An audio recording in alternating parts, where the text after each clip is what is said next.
Ashes drift across your boots as you trudge the canyon floor. The air is cooler than expected, laced with sagebrush and a deep, dry silence.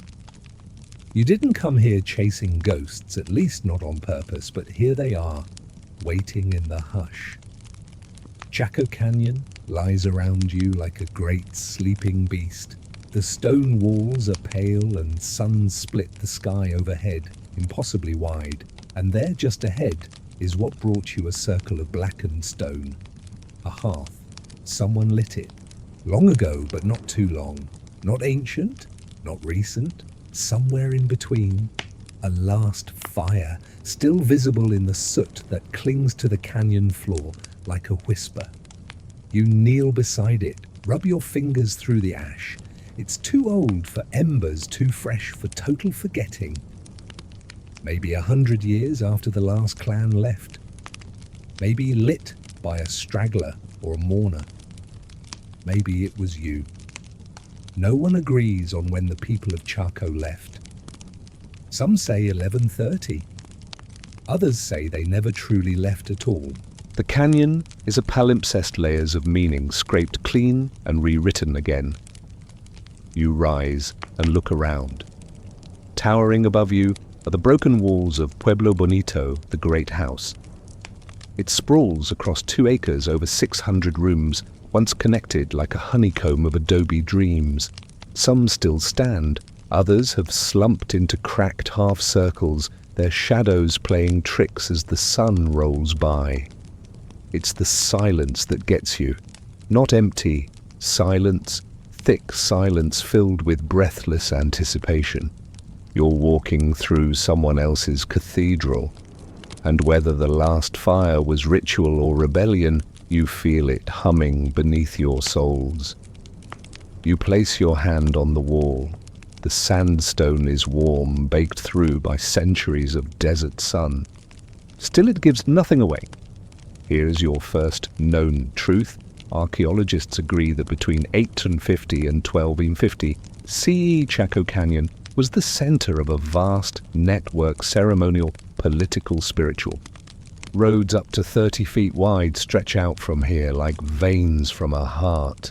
The people built astronomical markers, roads, and buildings aligned with solar and lunar cycles.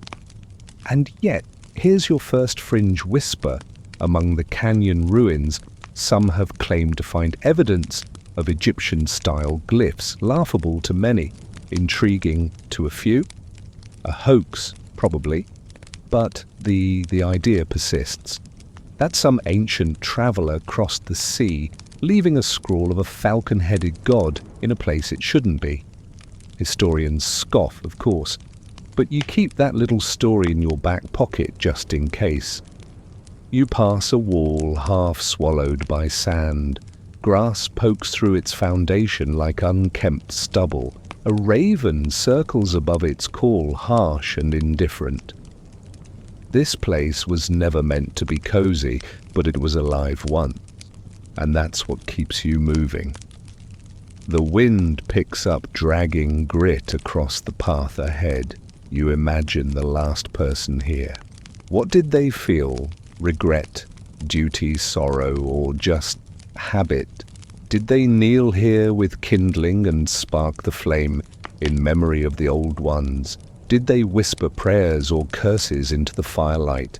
Or were they trying to burn something away? You find the charred edge of a broken cup. It's hand-coiled, slipped with red clay, likely ceremonial. You brush it clean and place it gently back where it lay. The desert is a patient archivist. It preserves what the rain doesn't reach. Overhead, the stars are already beginning to peek through the veil of dusk. And you remember the fire was lit before the stars vanished, not in the sky, but in memory. There's a debate, of course.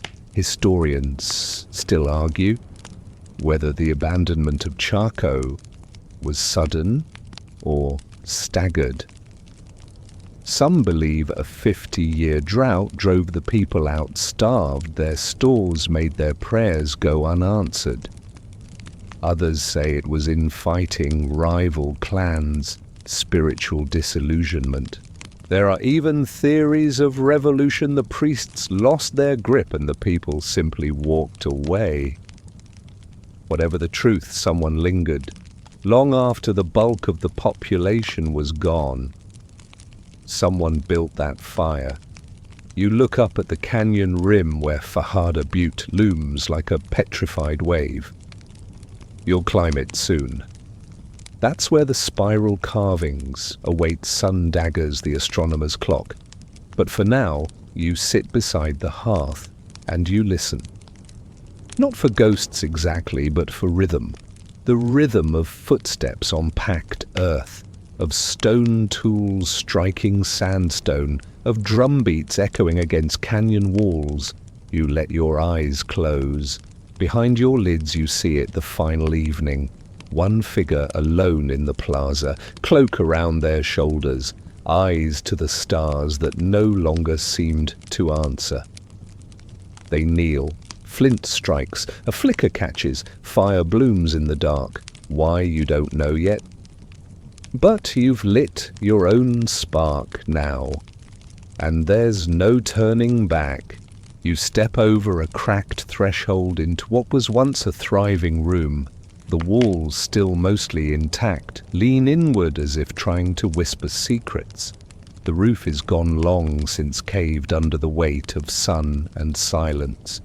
But in this hollowed space you feel the echo of something more.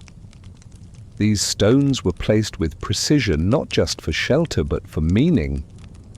Sandstone slabs stacked like prayers, held together by ancient mortar mixed with ash water and time. You run your hand along one, feeling the cool surface worn smooth by hands centuries older than yours. This room, like many in Pueblo Bonito, wasn't built for sleeping or cooking. It was for something deeper, something communal. The great houses of Chaco weren't just apartments. They were ceremonial hubs.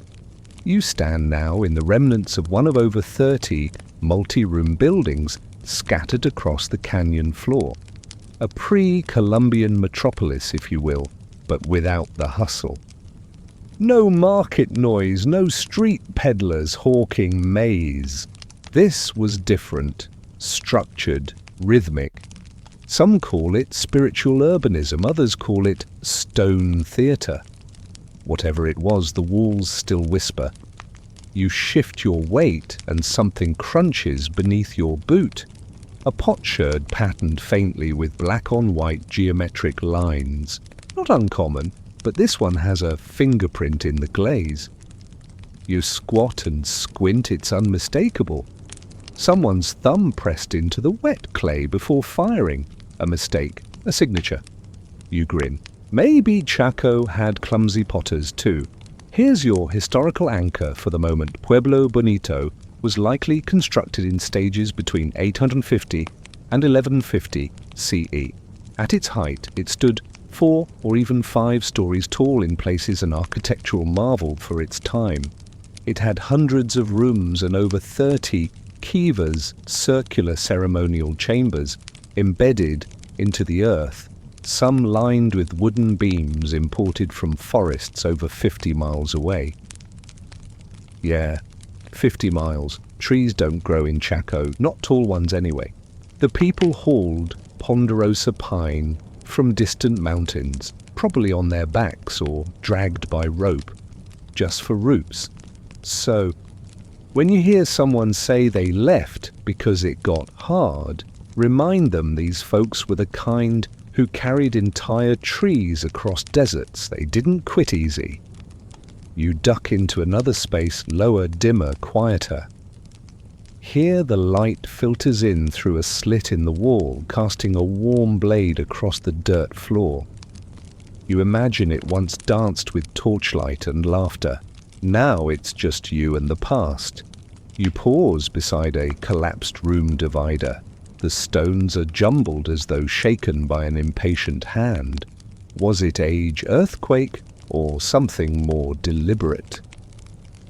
Some scholars argue these rooms were dismantled on purpose, part of a closing ritual, a symbolic burial of place. Of course, not everyone agrees. Historians still argue whether the fragmentation of walls was collapse or closure. The difference between ruin and ritual, after all, is a matter of intent. In the corner, you find a small recess in the wall, a niche carefully carved. Decorative, practical, religious inside is a faded piece of woven yucca fiber miraculously preserved. It crumbles at your touch, but not before it offers up its pattern cross-hatched and knotted with care. A sandal strap perhaps, or a handle.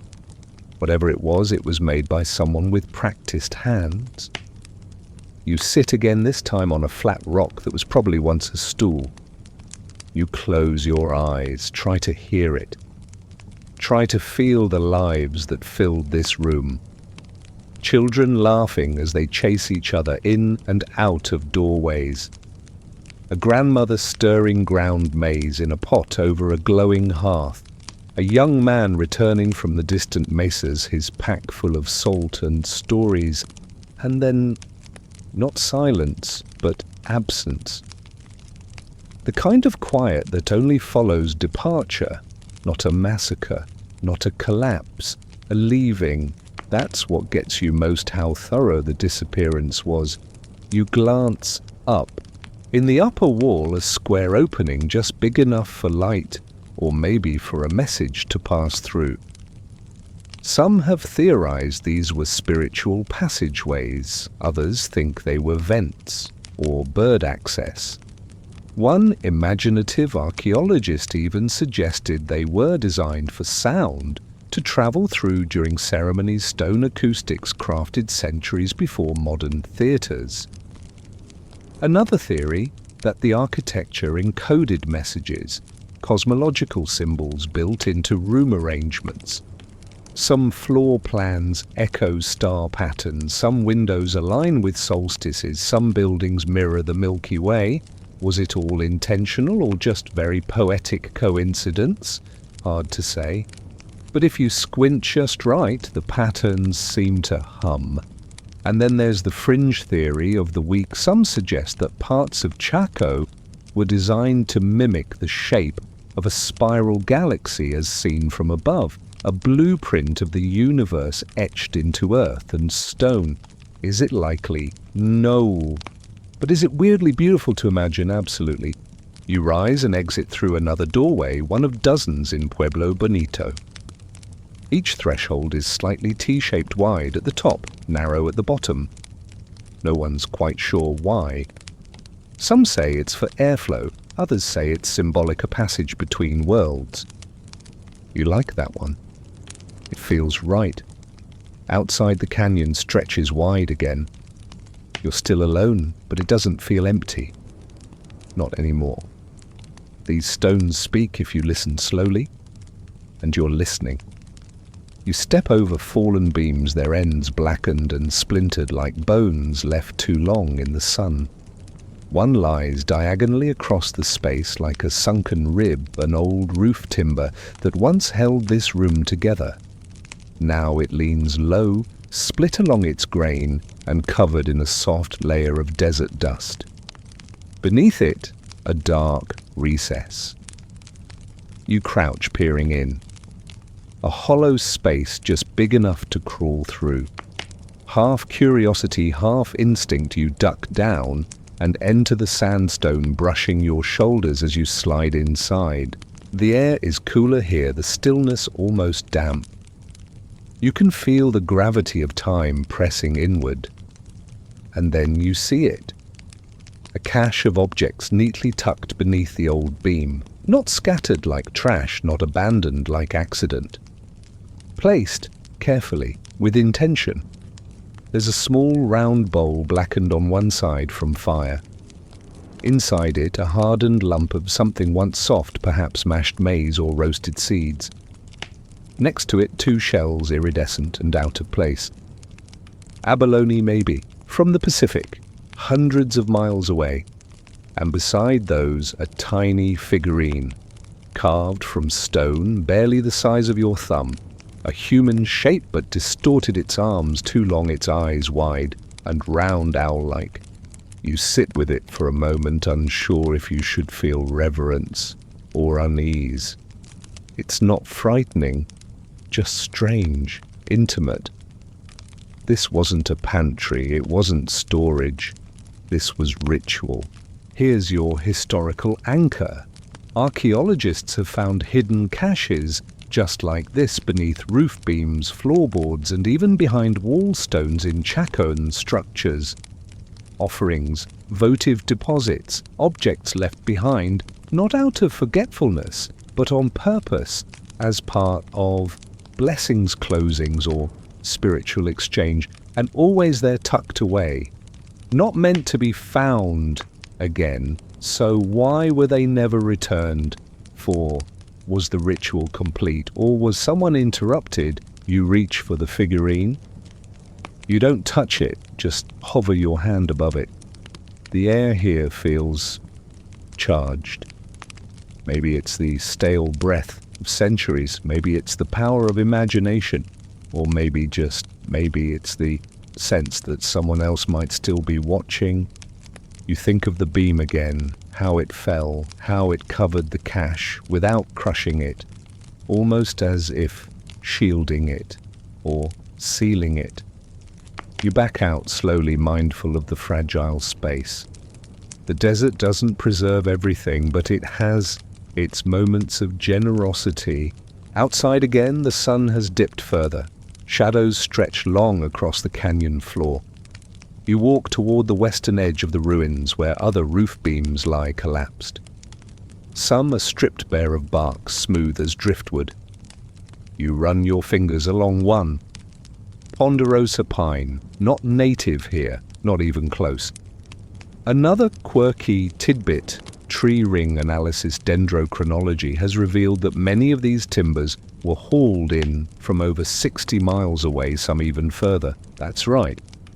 People carried 15-foot logs across mountainous terrain with no wheels, no draft animals, and no apparent complaints. Just commitment or spiritual obligation. Why not build somewhere with trees?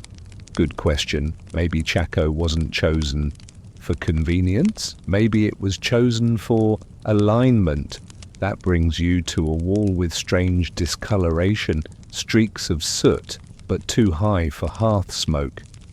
You remember a theory some believe parts of Chaco were intentionally blackened by ceremonial fire, a controlled burn symbolizing purification or passage.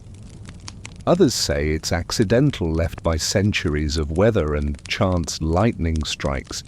Historians still argue whether roof beams collapsed from natural decay or whether they were deliberately burned to mark abandonment, a statement of finality or protest, maybe a promise not to return. You turn away, and that's when you notice it. Another recess, larger this time, not quite a tunnel, not quite a room. You step in and find the floor covered in fine dust like talcum. Someone's footprints are still visible, perhaps a ranger, perhaps another seeker like you. But these aren't the ones that matter. Your gaze catches on something half buried. You kneel and brush it free. A ceremonial ladle carved from alabaster, its handle etched with spiral motifs. It gleams faintly in the growing twilight. Spirals again. They show up everywhere in Chaco, on walls, in pottery, in jewelry. What did they mean? Were they sun symbols, water prayers, time loops, or something more abstract, a visual mantra? No one knows for sure. That's the thing about symbols. Once their key is lost, they become beautiful riddles. You place the ladle back and exit the recess, heart thudding a little harder than before. There's something profoundly intimate about holding an object that was likely the last thing someone touched before vanishing from this place. The air smells different now. Cooler. A hint of creosote, maybe. You glance up and spot the first stars piercing the skies, deepening velvet. The ancestors of the Chacoans watched those same stars, charted their paths, built whole buildings in accordance with their rising and falling. You wonder, did someone light that last fire as an offering to a disappearing sky, or perhaps it was lit in defiance, a final flare of light before the darkness came. You shake the dust from your hands and move on past a wall that once held up the weight of ceremony of community. Now it sags with grace, like a tired elder who knows their time has passed but smiles anyway. One day you'll return to this beam, to the hidden cache beneath it. For now you carry its memory with you. The canyon waits. You rise with the canyon at your back, following the path where stone gives way to dust, and dust yields to an improbable road. It stretches straight and wide across the desert, unnervingly straight, considering the terrain. No switchbacks, no natural weaving, just a line etched like purpose itself. You stand there for a moment, squinting along its direction. The road doesn't lead to a visible village, nor does it twist toward water. It simply goes, vanishes over the horizon as if expecting you to follow. You do. This is no goat path. It's wide enough for 20 people to walk, shoulder to shoulder. Some of these Chacoan roads were up to 30 feet across, flanked by berms or low walls, cut into the ground, paved with sandstone, and built with a kind of obsessive determination that makes you feel lazy just looking at it. But here's the historical fact. More than 400 miles of road radiate out from Chaco Canyon. Not random trails, deliberate routes. Engineers have mapped them with LiDAR and satellite imaging. They shoot outward toward places like Aztec ruins, salmon ruins, and even the far-off trading hub of Paquime in northern Mexico. Why, that's where it gets weird. Some roads seem to connect obvious outlier settlements, logical, economic, but others head into the open desert, straight into cliffs, up impossible inclines. They don't go anywhere, or if they do, the where has long since vanished. Historians still argue whether these roads were practical or spiritual. Were they used for trade caravans, ceremonial processions, pilgrimages, or were they symbolic, built not to travel but to remember? Fringe theory. Time a few suggest these roads were actually mapped out according to celestial alignments, mimicking star paths across the ground. A kind of living planetarium where every step echoed a constellation. No hard evidence, just a lot of speculative sparkle. Still, you can't shake the feeling that someone walked this path with a reason, maybe barefoot, maybe carrying feathers, prayers, or burdens heavier than we'll ever understand. You hike a mile along the road. The air grows warmer as the canyon fades behind you. Heat rises in shimmers, blurring the stone edges ahead. Your boots crunch against gravel mixed with ancient mortar. Occasionally you spot a pottery shard half buried near the edges, signs that people once passed here regularly. You imagine the last to do so. A figure alone walking into the morning sun.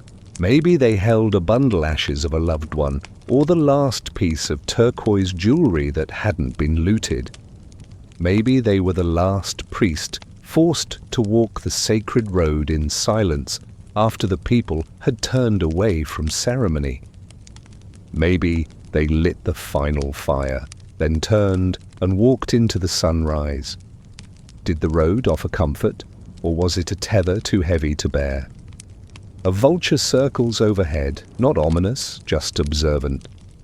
It rides the hot air with lazy grace, its shadow crossing your path like a drifting thought. You pause beside a low stone wall that runs parallel to the road for a short stretch. A guide rail, a ceremonial marker. Scholars don't agree. One thing's for sure, it required effort to build. Stacked stone in the middle of nowhere doesn't happen by accident. You sit and drink from your canteen. The desert stretches out ahead in quiet folds. Not dead space, just waiting space, full of wind and memory and things not easily spoken aloud. Then in the distance you spot a small platform, circular, low, made of stone. A herradura, the archaeologists call it, Spanish for horseshoe. They dot these roads at irregular intervals, open at one end. Some think they were shrines, others call them resting spots, way stations for pilgrims, or perhaps visual markers like punctuation in a sentence of sand. You walk to it and sit on the edge. The silence here is thicker than before, almost viscous. You feel like you're pressing your ears into a story that hasn't been told in centuries. The road ahead continues, but here, at this little crescent of stone, you feel something lingering. A moment of pause, reflection. Maybe whoever lit the last fire in Chaco stood here too. Looked back one last time before continuing forward, before disappearing. You try to picture their face, but all you see is the dust. You pick up a pebble and toss it into the center of the platform. It lands with a satisfying clack, then stillness resumes. No echo, no reply. The sun begins to lower now, dragging long shadows across the road. You know you'll need to turn back, but before you do, you take one last walk forward, just to see where it leads. A quarter-mile later, the road ends. Abruptly, no destination, no ruin, just stops. You stand there a little stunned. That's the thing about Chaco roads. Some were built straight into cliffs, others terminate at sheer drop-offs. No bridges, no tunnels, just an end. Why you can't help but laugh quietly? Because they could doesn't quite cut it, does it? Or maybe the end is the point, a ritual of stopping, a reminder that journeys aren't always about arrival. You turn around, back toward the canyon, back toward the fire, the stones, the secrets. The wind picks up behind you. Someone built a road that leads to nowhere, and someone walked it anyway. You return to the canyon just as the sun smolders low, turning the stone walls gold, and then a slow, bruised violet. As dusk falls, you find yourself standing at the edge of something deeper, circular, low, and half sunk into the earth. You descend a narrow, worn staircase, one step at a time, into one of Chaco's most mysterious spaces, a kiva. The air shifts the moment your foot crosses the threshold. Cooler, denser, like entering the lungs of the canyon. You pause. A hush wraps around you, and it isn't the hush of emptiness, it's the kind that holds breath, holds memory. The floor is sunken. The ceiling above, long collapsed, once rested on massive wooden beams. Around the edges, low benches curve with the circular walls. A fire pit sits at the center, flanked by a small rectangular vent. Not for smoke, for air. An opening symbolic, functional, and sacred. This is where the old world met the new. The Sipapu, they called it. The place of emergence. Here's your fact for tonight's stay in the underworld. Kivas were ceremonial chambers used for rituals, meetings, initiations, spaces where the community communed with the divine. Think of them like subterranean temples, designed not just for worship, but for transformation. Many Chacan great houses had dozens of them. Some even had massive great kivas large enough to hold 100 people or more. You brush your fingers along the plastered wall. In one spot, the surface is still smooth as if someone had only recently left. A few faint red ochre marks linger near the vent, possibly a spiral. Or maybe just smudges. You tell yourself you'll pretend it's a spiral. It feels better that way. You sit on one of the benches and close your eyes. The quiet here is almost alive. You imagine the final gathering. A dozen figures sitting just as you are now. Painted faces cloaked in feather and bone. Drums in their hands. Dust in their throats. Chanting something low and rhythmic, the kind of song that only works when no one's watching.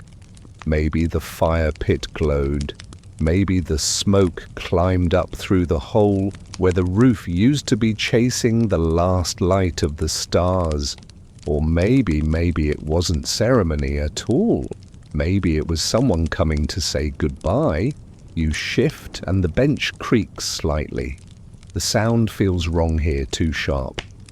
You lower your voice, even your thoughts, like you're in a museum without the signage. Some believe these kivas were used to simulate the womb of the earth, a space of emergence, death and rebirth, a place to become something else. Others see them as political tools, places where elite men consolidated power, held secret meetings, kept the esoteric knowledge locked behind walls and lineage. There's evidence that some kivas had restricted access, that they weren't open to all, that their ceremonies, their stories, their songs were only for the chosen. And here's your fringe a whisper. A few theorists, yes, the tinfoil hat kind, but with charming conviction, suggest the kivas were portals, not metaphorical ones, actual stargates, thin spots in the world where time folds and ancestors walk backwards. You're not sure how to feel about that, but you admit it does feel different down here. Still, whether it's womb, council chamber, or cosmic phone booth, the feeling is the same. You're not alone. You stand and peer into the fire pit. It's been scooped clean, but not too clean. A few charred flakes of something cling to the edges. Sage, maybe, or juniper. Something that once burned with intention. You wonder, could this be the hearth, the last fire? It's possible, but no, probably not. Too central, too obvious. The last fire, you suspect, would have been quieter, more private, a fire for one. You climb out slowly, the way the sun would climb the canyon walls at dawn. Each step out of the kiva feels like waking up. Back in that open night has fully fallen. The stars emerge now, not one by one, but all at once, like a secret, finally confessed. You lie on your back in the center of the plaza, just outside the kiva's entrance. Above you, a blanket of constellations the Chacones would have known by different names. Perhaps not Orion, but a hunter nonetheless. Not the Big Dipper, but a ladle just the same. The skies may shift, but stories echo. One historical detail that startles researchers even today: many kivas and walls in Chaco Canyon are aligned not north-south, not casually, but precisely to solar and lunar events. Some kivas are tilted ever so slightly to match the 18.6-year lunar standstill cycle. Yes, 18 years, that's some serious cosmic patience. And yet, it's also carefully planned, so intentionally grounded, which makes you wonder again what happens when the stars stop speaking. Historians still argue whether a spiritual crisis contributed to Chaco's decline. Some say environmental collapse was worsened by religious disillusionment, that the gods failed them, that the calendars stopped working, that the priests lost control of the moon.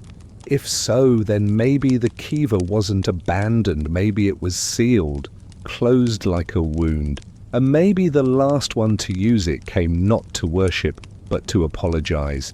You sit up, brushing dust from your coat.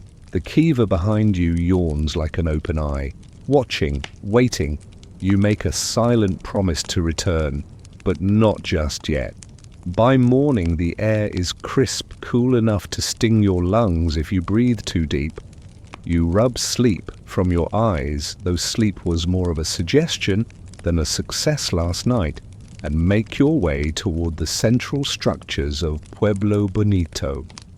Today you're looking for something quieter than roads and grand Kivas, something more intimate, something domestic.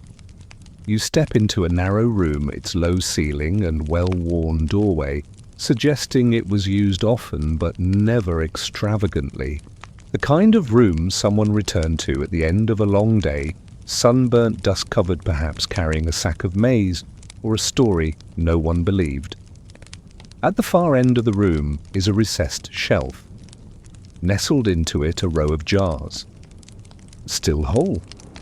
Still sealed. The sealant, a kind of mudcap plug, is dry, cracked and flaking, but unmistakably deliberate. You pause before touching them. The jars look like they've been waiting. You open one. Inside, nothing but dust and fragments, but the smell is faintly sweet. Corn, roasted maybe, or just sun-baked into memory.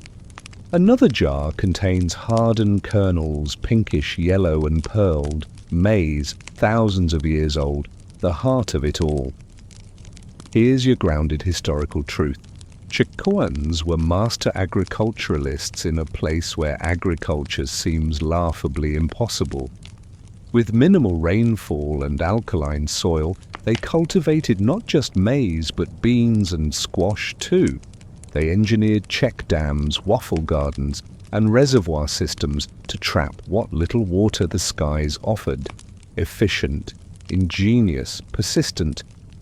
And then there's the oddity.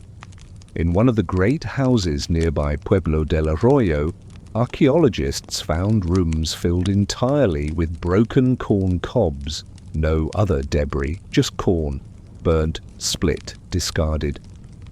One room held nearly 50,000 cobs. That's not dinner prep, that's ritual disposal, or an offering, or a statement. Some say the room was used for feasting ceremonies, others think it was a dumping ground for ritual corn that could no longer be used, the equivalent of a sacred compost bin. You return to your little sealed jars, the care it must have taken to place them, to stack them just so.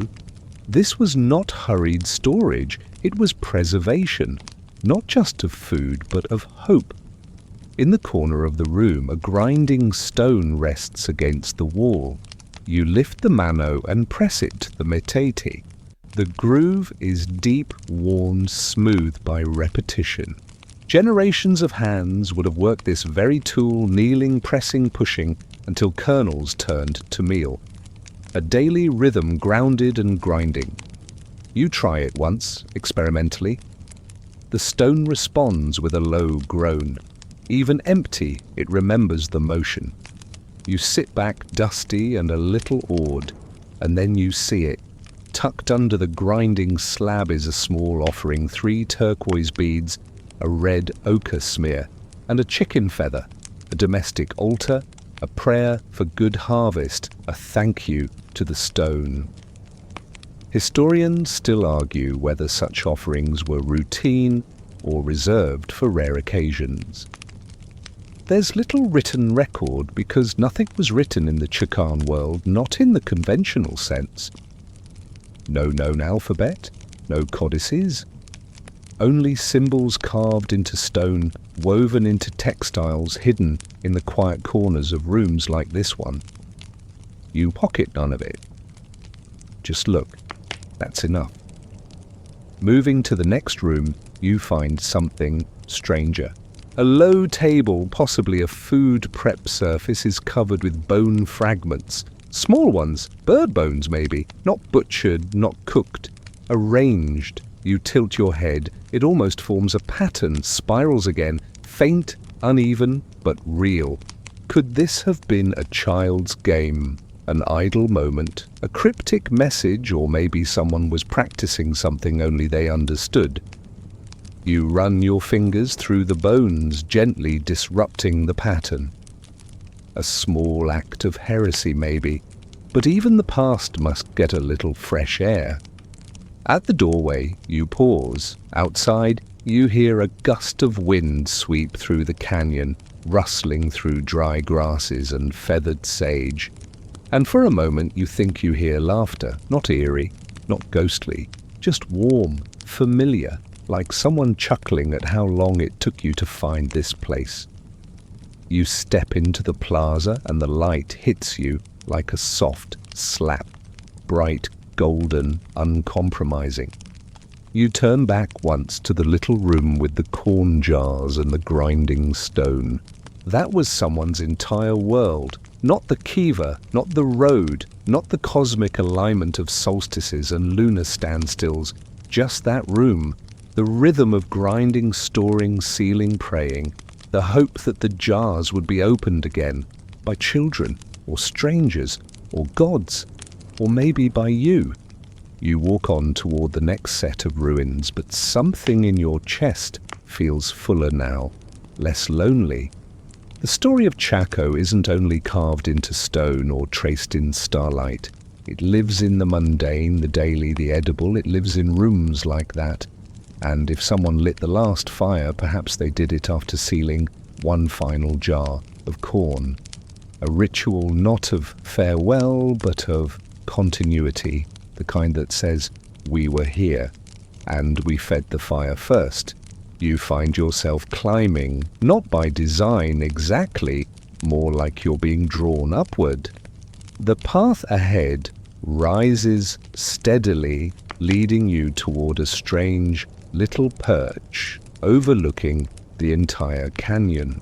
You've seen it in photographs, but standing here now in the shifting light of early afternoon, the place feels more myth than landmark. It's narrow, steep, unforgiving. And at the top, a cluster of stone slabs stacked upright like sentinels waits in eerie silence. You've reached what some call the astronomer's watchtower. Not an actual tower, of course, just a dramatic ridge near the edge of Fajada Butte where ancient people stood in reverent stillness and somehow divined cosmic truths from the way sunlight spilled through the rocks. You catch your breath and step into the center. Before you lies a series of carving spirals etched deep into a vertical slab. Above them, two thinner rock panels stand at just the right angle to cast long, slanting shadows across the spirals. This is the Sun Dagger. No kidding, that's the name archaeologists gave it, and to be fair, it earns it. Here's your historical tidbit on the summer solstice.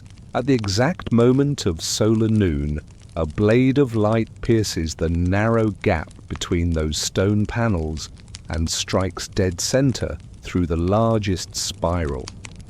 On the winter solstice, the light bracket hugs both sides instead, and during the equinoxes another alignment hits a smaller spiral nearby. No lenses, no GPS, just stone sunlight and astonishing precision. Now the joke, because there's always one modern historian's discovered this in 1977 in the disco era. So yes, while the rest of the world was boogieing in glitter and bell-bottoms, a few patient desert watchers were losing their minds over shadows on rocks. Everybody's got their thing. But this wasn't just a calendar. You sit on a nearby rock adjusting your view. The sky is cloudless. The sun, indifferent but generous, beats down on you in gold. And you wonder, did the people of Chaco come here with ceremony? Did they bring offerings, chance feathers braided into their hair? Or did a single priest come year after year to watch the dagger of light tell time better than any watch ever could? And what happened when the light didn't come? Because here's where things get strange. Some researchers claim the sun dagger also marked the 18.6-year lunar standstill cycle, that rare moment when the moon rises and sets at its furthest extremes. It's subtle, invisible to casual observers, but Chaco's structures, they're tilted to match it. And this little perch, on Fajada Butte Perfect View.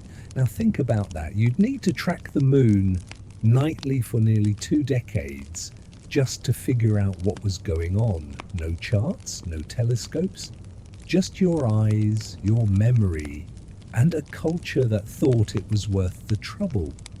Historians still argue whether these alignments were intentional or just poetic coincidence. But Chacoans didn't do anything without a reason. They hauled trees through deserts. They built T-shaped doors into 4-story buildings. You really think they accidentally created a moon-watching temple? Still, there's a limit to what can be proven. In 1989, human visitors, bless them, caused enough foot traffic erosion to make the slabs unstable. The Sun Dagger site was closed to the public, preserved under strict protection. Today you can only get close by squinting through binoculars from a distant viewpoint, or if you're very lucky, by imagining yourself here in the hush of story. Like now. You reach out and place your palm on the stone. It's warm, not metaphor, warm, actual sun-baked warmth, but you feel something deeper beneath it, a kind of, or maybe just your heartbeat syncing with the place. You think of the last fire again. Could it have been lit here? Not likely, no room for a hearth on this ledge, but maybe it was lit because of here. Maybe someone saw the Sun Dagger fall out of alignment. Maybe the light missed its mark. Or maybe it hit too sharply, a sign interpreted as doom or destiny. You scan the landscape. From this height, the canyon stretches like an open hand. You can see the outlines of Pueblo Bonito, its D-shape hugging the earth like a bowl meant to catch the sky. Other great houses sit nearby: Chetroquetl una vida, Hungopavi, names that sound like stories waiting to be told. You imagine this was the moment. A solitary figure climbs the butte, stands here at dawn, watches the light creep between the stone fins, and realizes something's wrong. The stars have shifted, the sun strikes too low, the spiral is off by a hairbreadth, and that's enough. So they descend, walk slowly back down the sacred path. And when they reach the hearth in the plaza, they kneel and strike flint, a final fire, not out of fear, but fidelity, because even if the stars are leaving, someone must light the way.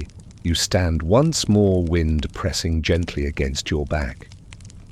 The stones at the Sun Dagger site cast slanted shadows, now not quite solstice perfect, but close. The kind of shadows that keep secrets without telling lies. As you descend, you pause halfway to look back. Nothing moves, but something watches. And somewhere in the sky, a blade of light misses its mark by just a whisper. The descent from Fajada Butte is slow, not because of danger, though the path is steep and narrow in parts, but because something in you resists leaving. You feel like you've just stepped out of a conversation, and you're not quite sure if you were the one speaking or being spoken to. By the time you reach the canyon floor again, the sun hangs heavy and molten in the western sky. Shadows stretch long, curling into the low scrub like the fingers of an old story trying to reach you. And now you're walking toward the spirals. Not the ones high above at the Sun Dagger, but those etched lower along a sandstone wall near the base of the butte. Less famous, but no less precise. You round a curve in the path, and there they are, 2 spiral petroglyphs side by side. Each carved into the rock so long ago they've worn smooth, yet still catch the sun just right, as if the rock remembers the hand that made them. This is the place of shifting light. During solstices, sunlight slips through a narrow gap in the cliff face and crawls across the spirals like a blade. One spiral gets sliced down the center, the other encircled slowly, deliberately, as the light bends with the hour. It's a dance choreographed by shadows etched not in chalk, but in time.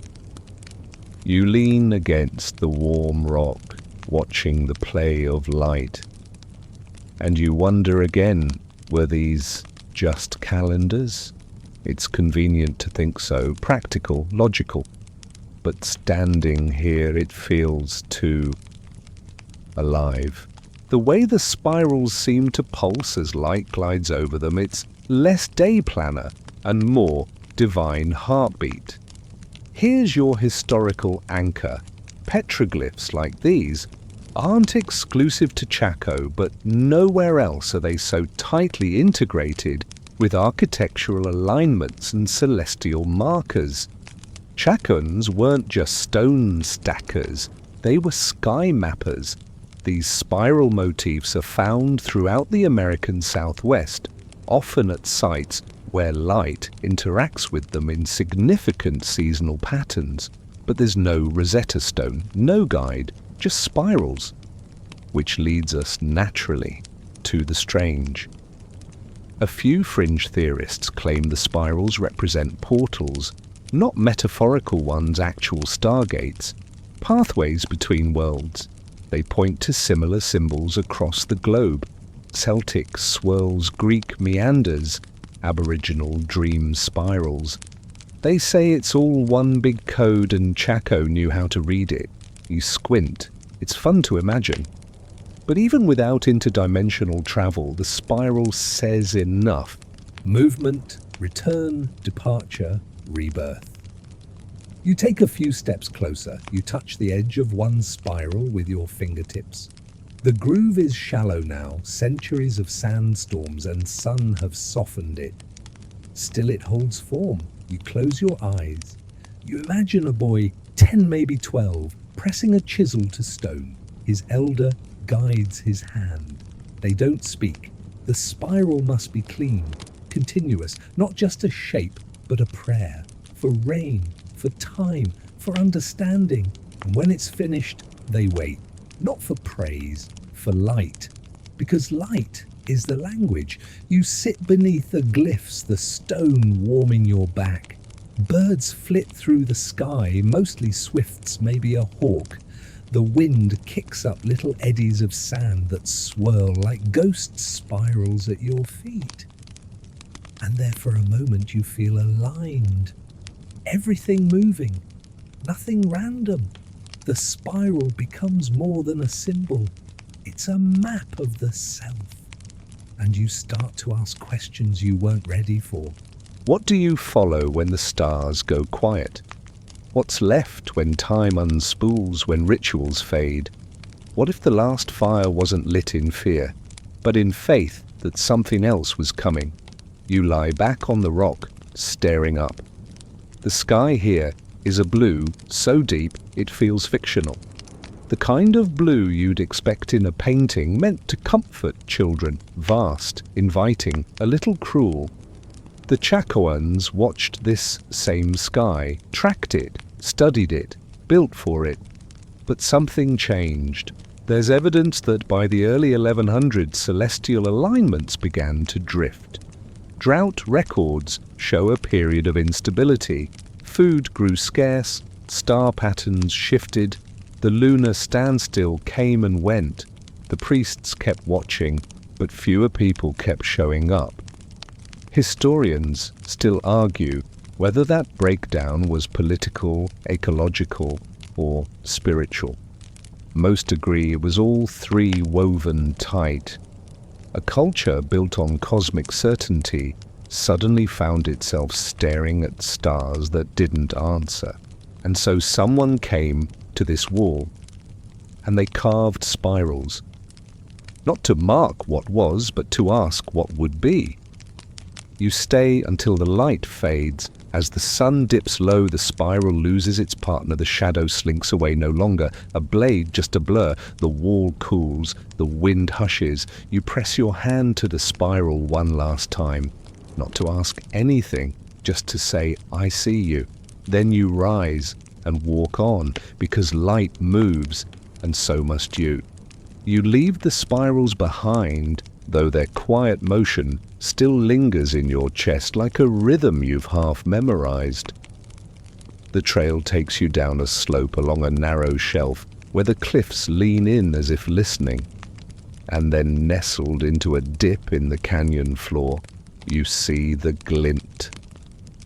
It isn't gold, not quite, but it catches the light.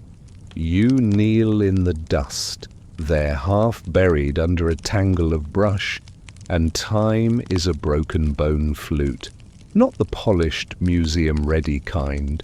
This one is fractured at the mouthpiece, its body chipped along the holes, but still you can see the intention, the craftsmanship. Someone hollowed this out carefully, deliberately, to make it sing. You pick it up, brushing away dirt. It's lighter than you expect, fragile like paper made of memory. You don't try to play it. Some silences shouldn't be broken, but you hold it close to your lips, wondering what it once sounded like. Here's your grounded truth. Chacoans made flutes from turkey bones. Smooth, tubular, perfect for music. Some were simple, others elaborately incised with designs, and we know they used them in ceremony because we've found them in sacred spaces, often broken in ways that suggest ritual deactivation. Like smashing a guitar after the last encore, but holier. You rise slowly, following the soundless path toward the remains of a room scattered with pottery shards, some jagged, some worn, smooth. The walls here are lower, their top layers long since weathered down, but what remains is enough to see the shape of what was a gathering place, maybe a chamber for music or mourning. You step inside and the air changes. Still dry, but heavy with hush. Scattered across the floor are fragments, not just utilitarian pots, but ones decorated with swirling lines, checkerboard patterns, and stepped triangles. You pick one up, turning it in your hand. The paint is faded, but you can still feel the ridges of the design beneath your fingers, and then you notice the pile in the corner, dozens of smashed pots, not actually broken, shattered on purpose. The sherds form a wide circle, as if they were once set around a central fire, then hurled inward. You see char marks, bits of ash, bone flakes, feathers. This was a ritual, a breaking. You sit at the edge of the circle bone flute in your lap, a pottery shard in each hand, and you try to imagine it. A group gathered in silence. Not celebration, something heavier, a farewell maybe, or a plea. The flutes begin soft and high-pitched, a slow, haunting tone, breath woven into sound, and then smash, each vessel thrown with intention, each crack a punctuation, and the flames rose. One last song before silence. Some call it a termination ritual, others call it renewal. Historians still argue whether the breaking of pots was to end their spiritual usefulness or to release what they contained. Power, perhaps, or prayers, or grief. There's a story, possibly apocryphal, possibly true, about a single pot that was left intact in the center of one such room, glazed dark blue, etched with a spiral around its body. No ashes inside, no offering. Just one obsidian bead at the bottom, and when they shook it, it rattled once, then fell silent. That pot is gone now, lost in transit, or hidden in a backroom drawer, but the story remains. You rise again, walking slowly to the far end of the room, where a low shelf juts from the wall. Another flute fragment lies there, cleanly snapped in half the two ends, stacked one atop the other, like someone tried to put them back together and then gave up. Or maybe that was the ceremony. You leave it undisturbed. Outside, the wind picks up, rushing through the canyon with a low, breathy moan. It sounds almost like a flute. You follow it. Further down the path, you reach a cluster of rooms that once housed workers. Servants, perhaps. Artisans. People who weren't elite, but who made everything run. Their spaces are simpler, plainer. No intricate glyphs on the walls. No turquoise embedded in plaster. But in one corner you find a set of painted stones, 5 of them.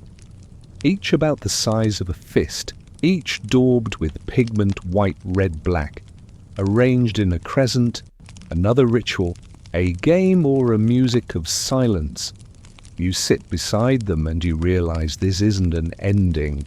These aren't relics of collapse, they're echoes of care. Someone took time to arrange to place, to sing into the void. Maybe the last fire wasn't meant to be a warning. Maybe it was an invitation, a signal flare to the future. Someone was here. Someone sang. You breathe in deeply and for a moment, just one moment, you swear you hear the music again. Not from the wind, from the stones. You're not sure what draws your eye first, the shimmer or the color. A pale green glint in the dust, just barely catching the late morning light. You crouch low, brushing carefully with your fingers, the way you might uncover an old photograph in your grandmother's attic. It's turquoise. A small fragment roughly the shape of a tooth, veined with mineral lines and smoothed on one edge. It's chipped, broken from a larger bead or pendant. You lift it gently, marveling at how something so delicate could survive 1,000 years under sand and sun. Here's your grounded fact. Turquoise was Chaco's signature stone. Not just ornament, but currency, symbol, status, spiritual tool. Excavations at Pueblo Bonito alone have revealed over 200,000 pieces, beads, pendants, inlays, far more than any practical use could explain. Some rooms seemed dedicated entirely to their storage or ritual use. But here's the catch. There are no turquoise mines in Chaco Canyon. None. 0. The nearest mine's over 100 miles away in the Cerrillos Hills, near modern-day Santa Fe. Which means someone hauled the stone. Regularly, in volume, across heat, wind and terrain not known for its generosity. And why you rise and look around. The desert stretches wide, dotted with sagebrush and the faint ghosts of roads that once pulsed with traffic. This place, this dusty, remote, high desert void, was once a magnet. People came here from hundreds of miles away, from the mountains, the plains, the jungle edge. Yes, jungle. Because soon after you find something else, another glittering shard, this time red. At first you think it's clay, but no, it's too vivid, too rich. A fragment of shell, macaw shell to be specific, not native, not even remotely. Here's your next solid thread archaeologists have uncovered. Scarlet macaw remains in Chaco Canyon. Dozens! Birds native to tropical Mesoamerica thousands of miles south. Their feathers, vibrant red, yellow and blue, were valued as sacred, used in headdresses, capes and ceremonies. Some of these birds were buried whole in rooms with care and symmetry, surrounded by beads and pots. But others, not so lucky. You walk deeper into the cluster of rooms, stepping over low thresholds. Here, scattered in a Midden heap, an ancient refuse pile, you find more bits of shell, bird bone, copper wire and pottery styles from far beyond the Four Corners region. What is all this doing in the middle of a desert? Because that's the central paradox of Chaco. It was remote, but connected. It was barren, but full. The trade routes that ran through here were epic. From northern Mexico came cacao, copper bells, parrots and obsidian. From the west, shell jewelry and marine goods. From the east, bison hides and perhaps even stories. And from the north, timber, always timber, ponderosa pine, Douglas fir. Some beams came from as far away as present-day Colorado. Chaco wasn't just a settlement, it was a hub, a cultural, spiritual, and economic anchor in a continent-wide web of movement. You pick up another turquoise chip and hold it next to the macaw shell. Together they almost hum. The stone dry and cool. The shell curved and warm to the touch. They don't belong together, except here in Chaco they do. You imagine the person who once held these. A trader? A priest? A child? Wide-eyed, watching a scarlet bird flap awkwardly in the canyon air for the first time, and then another layer. Among the trade goods found in Chaco, there's evidence of cacao, that's right, chocolate. Traces of it were found in pottery vessels, a bitter sacred drink likely used in ceremonies. And that cacao, it only grows in the humid lowlands of southern Mexico and Central America. Over 1,000 miles away. So, yes, the people of Chaco were sipping ceremonial chocolate in a canyon where it barely rains. Historians still argue whether this trade was constant or seasonal, whether there were full-time merchant classes or simply long pilgrimages made in devotion. But what's clear is that Chaco was never isolated, not culturally, not spiritually, not economically. It pulled people, and maybe that's what made it burn so brightly and disappear so completely.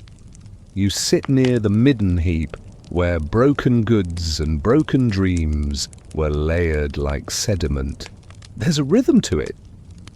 Not just accumulation, but pattern. Offerings, discards, reburials, a culture of care and complexity, even in what was thrown away.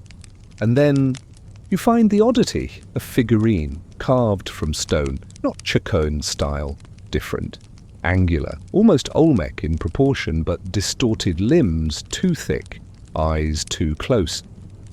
It doesn't belong here, and yet it's here. Fringe theorists point to these foreign artifacts as signs of ancient transcontinental exchange. Some even suggest South American connections. Others propose something bolder: shared dream traditions, a psychic culture network, a mythic internet. Is it likely? Not really. Is it fascinating? Always. You tuck the figurine back where it lay. It doesn't need to travel again. You take one last look at the turquoise. Some say the Chacoans believed the stone connected the heavens and the underworld, a material bridge between spirit and soil. Others say it was simply beauty hoarded by elites to reflect their divine status. But maybe, just maybe, it was a kind of currency for the soul, a way to speak across distance without words. And maybe the last fire wasn't lit in mourning. Maybe it was lit as a beacon, to guide the traders home. You rise from the Midden heap, dusting your hands on your thighs, but the scent of ancient things, bone, clay, feather, clings to you. Your feet carry you away from the turquoise chips and bird bones, following a path that feels worn into your bones as much as into the earth. Then, just beyond a wall's shattered edge, you find something that halts your step, a single red feather. It's caught between two stones, faded from scarlet to rust, but unmistakable, long, narrow, and still clinging to its hollow shaft, like it's waiting for someone to finish a story. You kneel gently, freeing it. It's fragile, desert-worn and brittle, but whole. It doesn't belong to a local species. It's a macaw feather all the way from the tropical lowlands of what is now southern Mexico or northern Guatemala. You hold it carefully, reverently, like a letter from the past. Here's your historical anchor. More than 30 scarlet macaws have been found buried in Chaco Canyon. Some were discovered in rooms with ceremonial architecture, others buried in pairs or in careful, deliberate arrangements. Radiocarbon dating suggests these birds were kept over generations, perhaps even bred locally, as pets, but as symbols, sacred beings.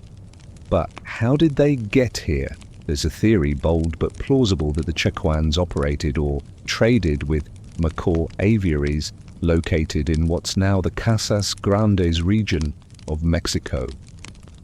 Evidence from Paquimé supports this macaw pens breeding spaces and an entire infrastructure seemingly devoted to raising these birds far from their natural habitat.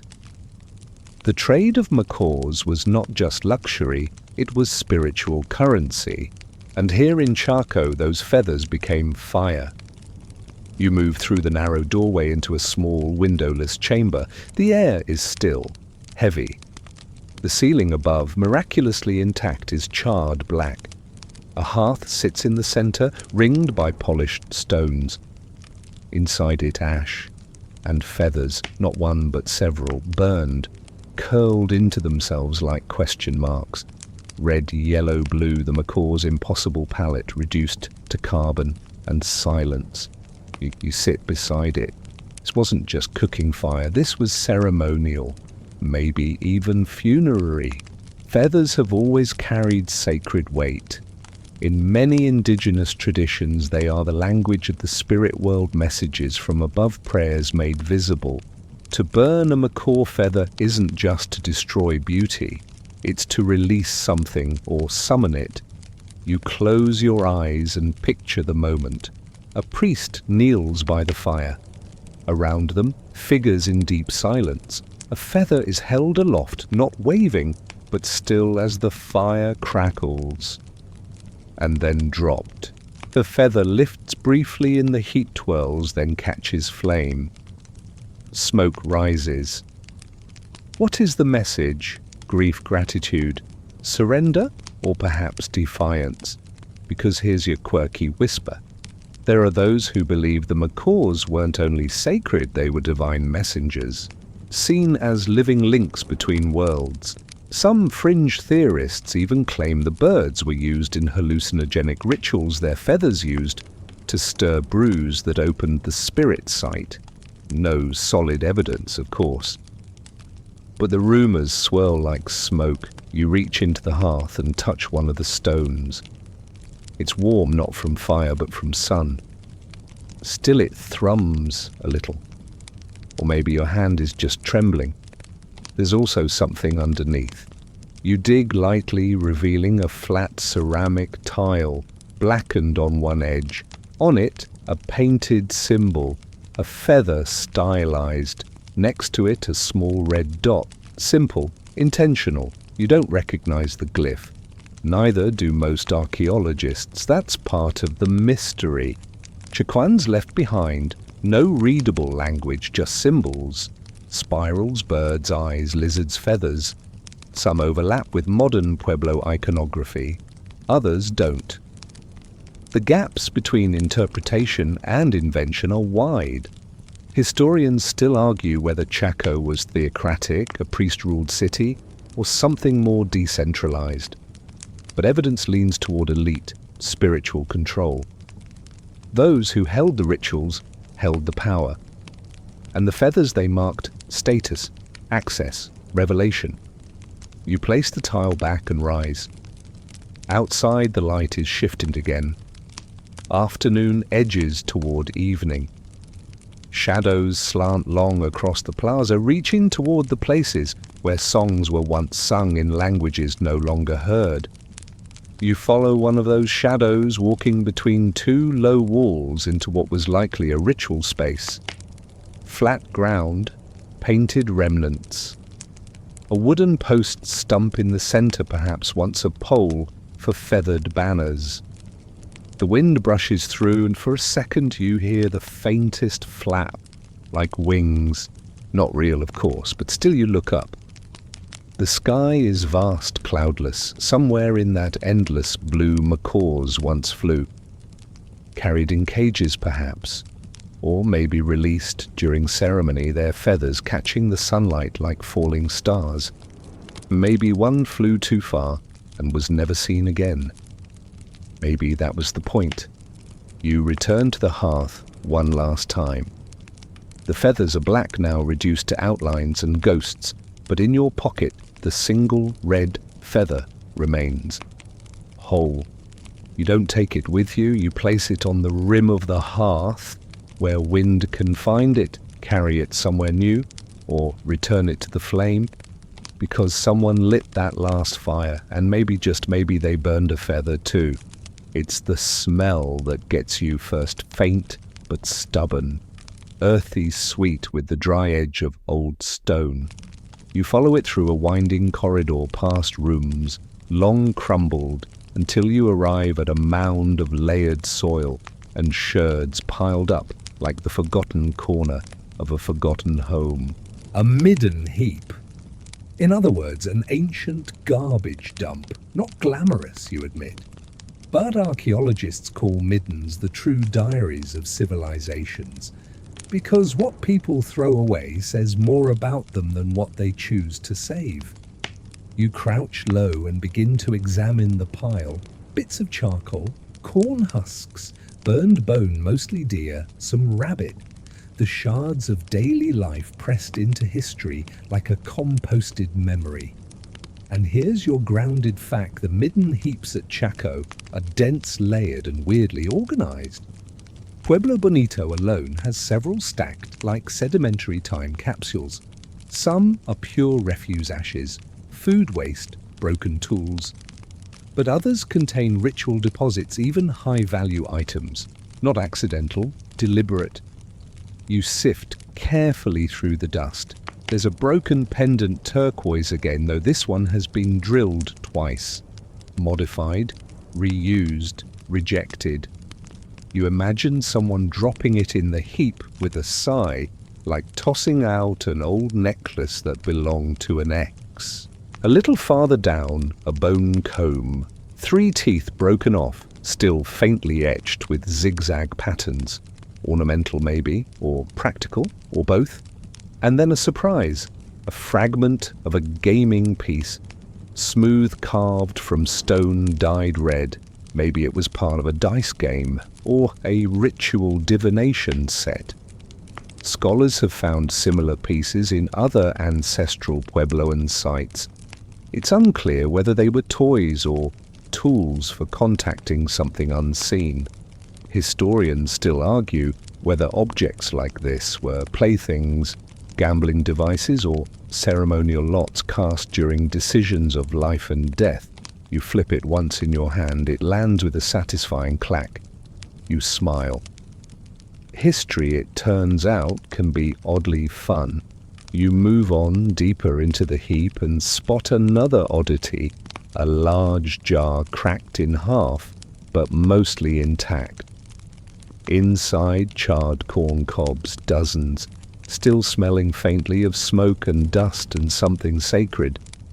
This isn't food waste, this is ritual discard. The Chacoans had a curious relationship with corn beyond nourishment. It was offering, it was symbol, it was story. You sit beside the broken jar and imagine it whole. A ceremonial container perhaps, filled with maize blessed, paraded and then burned. Its remains poured into the heap like memory mulch. Nearby you find a broken cylinder jar, narrow-necked, brown-slipped. These jars have a known purpose: cacao.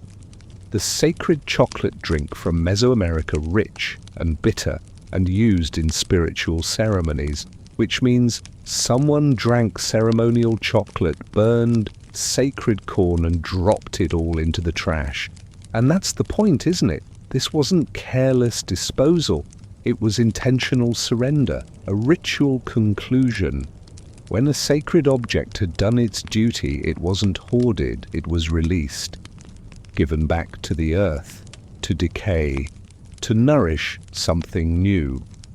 You begin to think of the Midden not as garbage, but as graveyard, or maybe garden. Because buried here beneath the broken jars and bones is a certain kind of hope. You look up and catch sight of a glyph half buried in soil. A circle with a line through it. Sunset horizon. A stylized maize kernel you don't know. No one does. Fringe theorists suggest glyphs like these may indicate ceremonial sequencing, a kind of ritual instruction manual, written in symbols, not words. The Midden in this theory becomes a sacred chapter, the closing page. You rise and wander to the outer edge of the heap. There, in the softer soil, you find small objects children might have played with, clay animal figures worn smooth by little fingers. One shaped like a bird, another like a dog. You imagine laughter here once. Maybe near sunset when chores were done and ceremonies hadn't yet begun. It's easy to romanticize the past, but these weren't relics. They were real lives. A child losing a favorite toy into the pile. A woman dropping a shell earring never noticed again. A man sweeping broken pottery into the fire pit humming to himself. You walk the perimeter of the heap and find a final surprise, a post hole. Just a ring in the earth where a wooden post once stood, alone, without context. Some suggest that posts like these marked ritual boundaries, dividing sacred space from mundane or ceremonial time from daily life. Perhaps this was the marker for where ceremony stopped and trash began. Or maybe in Chaco, the line was more blurred. Because what do you call a culture that treats its refuse like offerings, that burns its finest corn then buries it, that drinks sacred cacao then smashes the cup? You look out over the heap. It's quiet, still, but not abandoned. Because even in its silence the Midden speaks, and maybe the last fire in Chaco was lit right here. Not in a grand kiva, not in a watchtower, but beside the place where everything ended and everything returned. You leave the Midden slowly, dust clinging to your knees and thoughts. The trail leads you back toward the heart of Pueblo Bonito, but your feet wander a little, drawn by a low wall half swallowed by sand. Something about it feels off. As you approach, the stones reveal themselves not just shaped but etched, not graffiti, not vandalism, but one single glyph, deeply carved, sharp-edged even after centuries of wind and grit. It's strange, part lizard, part man. Its torso bends awkwardly sideways, one claw raised to the sky, one foot twisted behind. The face is angular, almost insect-like, with wide circular eyes and an open mouth. Not friendly, not terrifying either, just watching. You step closer. The lines are crude but intentional, not a child's doodle, not decoration. And unlike other petroglyphs in the canyon, this one stands alone. No spirals nearby, no companions, just this single unnerving sentinel etched into the wall, like a warning or a memory no one wants to forget. You crouch in front of it. The glyph has no name, no confirmed translation. Archaeologists have catalogued it, yes, measured, documented, archived, but its meaning unknown. Some call it a guardian, a supernatural protector of sacred thresholds. Others say it might be a trickster figure meant to keep the uninitiated away from restricted areas. Or perhaps it was once a clan symbol, lost to time. Historians still argue whether these isolated glyphs had universal meanings or were deeply personal messages from one person to another, or a private prayer chiseled into eternity. You press your hand to the wall beside it. The stone is cool, shaded now by the growing afternoon. A shadow falls just right, and for a moment the glyph seems to move, not literally but in suggestion, as if it's shifting slightly, waiting for you to ask the right question. You don't. You're not ready. Instead, You glance to the ground where broken pottery lies, scattered like punctuation. You pick up one sherd. On it the same figure, just the clawed hand and part of the eye, but unmistakable. It was repeated. Somewhere in the canyon, this figure appeared again. You feel something tighten in your chest. You tuck the shard back where it lay and walk along the wall, tracing the direction the figure faces. It looks east toward a room, now crumbled little more than foundation lines in the sand. You follow the gaze, and then you find it, another petroglyph, smaller, lower, etched into a single floor stone, the same creature, this time curled into itself, claw over belly, eyes closed. You sit cross-legged beside it. Whatever this figure was, it mattered, enough to be carved not once but again, and in places that suggest presence, not spectacle. Maybe this was the symbol of a lineage, maybe the mark of someone feared or revered, or both. Fringe theory. Time a few scholars and okay, one particularly intense guy with a sun-bleached beard and a YouTube channel suggests these humanoid animal hybrids represent shapeshifters, beings that move between realms, guides or gatekeepers. His theory, the last fire in Chaco wasn't for people at all, it was for them. You chuckle, not because it's impossible, but because it's easier to laugh than to entertain the idea that something might still be watching. You walk the perimeter of the old room, noting the wear on each stone. Some smoothed by time, others marked with notches, tallies perhaps, or directions, or names. You find one more glyph, a spiral this time, carved next to a foot-shaped depression in the earth. A real footprint? Probably not. But the pairing feels meaningful. Spiral and step, journey and return. You step into it. Your foot fits, more or less. And for a second the world is very, very still. Not in a spooky way. Not in a cinematic lightning crack kind of way. Just quiet. As if something's waiting to see what you'll do next. So you do the only thing that feels right. You whisper thank you, not to the glyph, not to the wall, to the moment, to the watcher, whatever it is. And then you walk away. But you don't forget, because someone carved that lizard man thing into stone with a hand that trembled or a will that didn't. And they didn't explain it. They didn't translate. They just left it there for someone to find. Someone like you. And maybe they lit a fire beneath it. Just once. Just to say we were here. We see what you are becoming.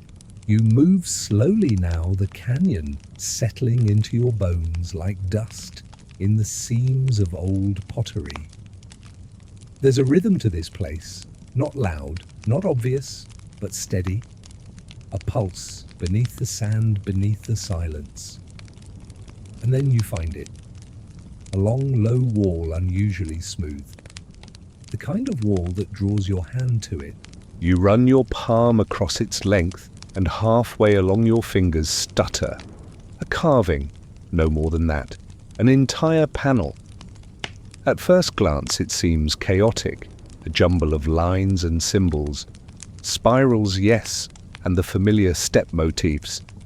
But this time they're crowded together, overlapping, jostling for space, as though whoever carved them was in a hurry or overwhelmed. You tilt your head and step back.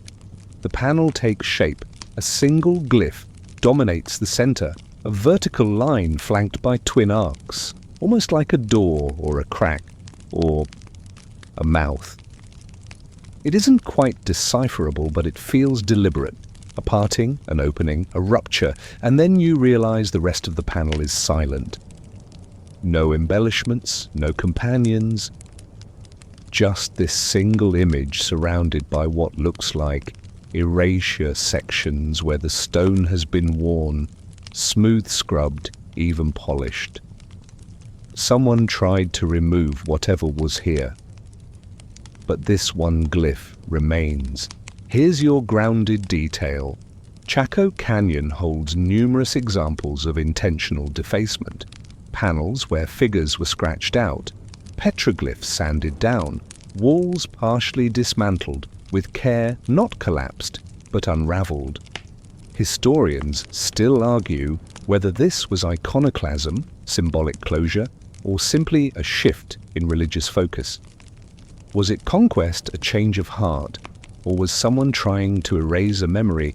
You kneel in front of the panel. The image is simple but unnerving. The open mark at the center seems to yawn at you. Not threatening, but hollow. Like the pause after a name is spoken and no one answers. What would compel someone to smooth away stories? You scan the edges of the panel and find a handprint, very faint, child-sized, not carved, pressed.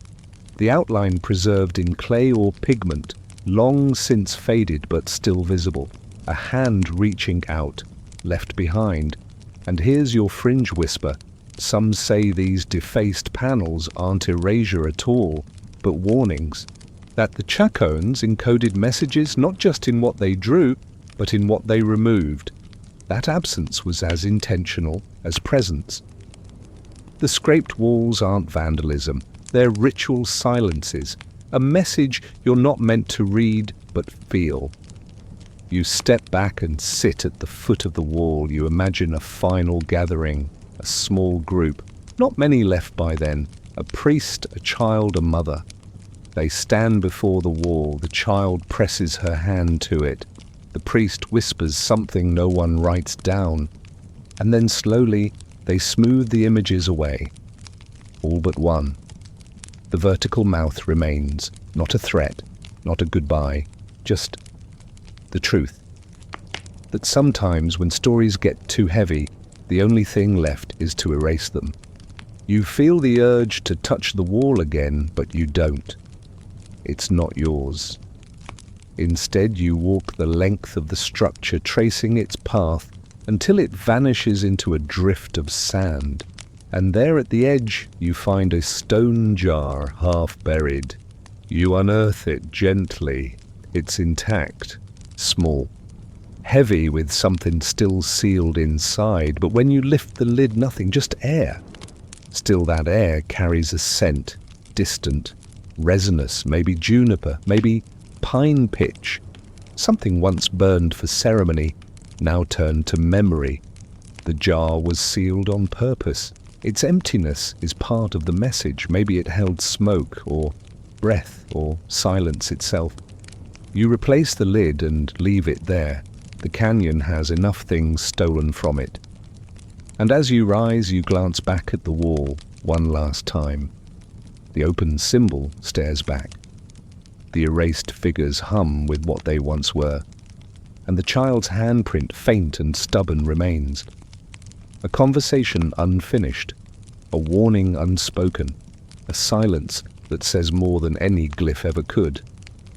And maybe, just maybe, someone lit a fire beneath that wall. A small one, a careful one, the kind of fire you use not to warm your hands, but to seal a secret.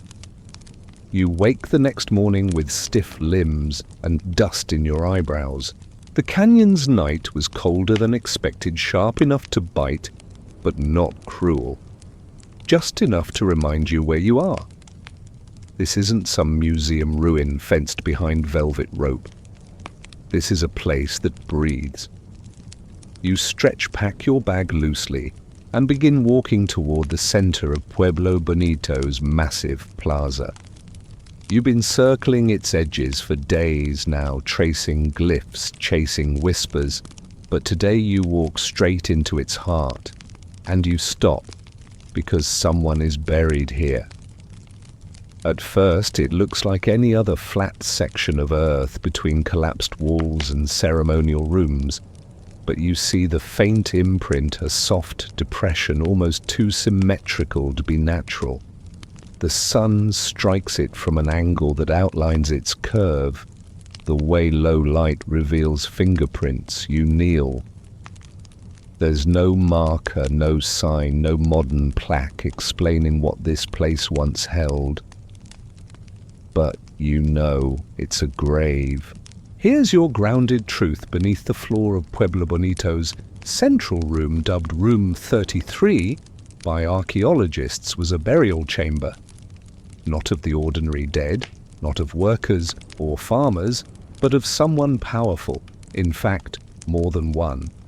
Room 33 contained multiple burials, the most elaborate of which belonged to a man interred with over 11,000 turquoise beads, scarlet macaw feathers, carved artifacts and symbolic tools. His body was carefully positioned, wrapped in textiles, and laid to rest as though he would rise again at any moment. Later studies revealed that many of those buried in and near Room 33 shared a matrilineal bloodline. Through mitochondrial DNA, we now know they came from the same maternal ancestor, possibly over centuries. A dynasty. Not just leaders, but spiritual sovereigns. And that makes this more than a grave. It's a throne beneath the earth. You sit, cross-legged in the dust, and try to imagine them. The one buried deepest. Likely the first. A woman, maybe the mother of a line, a priestess, bones dusted in ochre, around her offerings, not just of status but of trust. Then her son, then her daughter's son, then another. The tomb grew as the dynasty did each generation, laying its weight upon the last like sediment. The room above, meanwhile, stayed active, used, a place of ceremony, yes, but also passage. People walked across this ground every day, never forgetting who lay beneath. Until one day, they didn't. You rise and step slowly across the chamber. Your feet echo faintly, as though the stone itself is thinner here. And then you find the stone lid. Not metaphorical, an actual slab, cracked down the middle, still resting where it was used to seal the final chamber. You crouch beside it and run your fingers along the split. Was it opened, looted, possibly? Many rooms in Pueblo Bonito were disturbed long before archaeologists arrived. Grave robbers, wanderers, curious ranchers with shovels and poor judgment. What was taken? What remains? Hard to say. But Room 33 is still powerful, even now. Some say you can feel the pressure change as you enter, that the air grows thicker, weighted. Others say dreams grow stranger if you sleep nearby. Fringe theorists, yes, always with flair, believe Room 33 was more than a tomb, that it was a containment vessel, a chamber, not to honor the dead, but to keep something from waking. They point to the way it was sealed, the offering. The lack of later construction above it. Was it respect or fear? Historians still debate whether the Chaco elite ruled by divine right or by inherited wealth and trade. But in Room 33 you feel neither politics nor piety. You feel intention. Someone was meant to stay here, and someone made sure they did. You return to the center of the plaza. From here you can see the horizon through a crumbled doorframe. A line of sun cuts across the stone, lighting up a narrow path. You imagine the procession, the final day. A body carried through the plaza, covered in feathers, turquoise, glittering in the firelight. Drums slow, voices low. The scent of roasted corn, burnt pine resin. People kneeling, hands raised. The fire already built inside the chamber waiting to receive. And then the seal. Stone placed with care. Dust scattered to confuse footprints. The fire above ground now a whisper of smoke. A people watching the horizon, knowing the sun would rise tomorrow, but also knowing the world had changed. You bend low and press your palm to the earth, not for answers, for gratitude, because someone lies here who once knew how to speak to the stars. And even though their name is lost, their echo is not. Maybe they lit the last fire. Or maybe the fire was lit for them, a promise, a passage, a farewell. You rise and walk away slower than before, because the ground beneath your feet still remembers. And now, so do you. The rooms ahead are quiet, not with the quiet of abandonment, but the quiet of order. You step through doorway after doorway, and each space opens into another like a puzzle made of air and stone. The walls still stand mostly even after centuries of sun frost and wind. Their lines are too precise to be accidental. And the doorways, so many doorways form a rhythm. 1, 2, 3 steps and pass through. Another and another. This is not chaos. This is design. Welcome to the rooms of 100 doors. You pause in one of the largest chambers, tilting your head to count. 8 visible doorways, all aligned with something. Some point across the plaza, others toward the rising sun or the descending moon. You walk through one and find yourself in a smaller space. From there, another doorway leads into yet another. The rooms are not identical, but they feel echoed, as if this building was not just made to house people, but to guide them. Here's your grounded fact.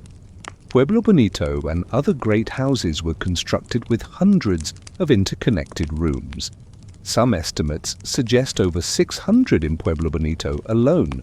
Many were multi-storied, stacked like a beehive or a great puzzle box. T-shaped doorways connected them, aligned in rows or angled to match solar events. Some rooms were windowless, some had rooftop access only, but others feel like mazes.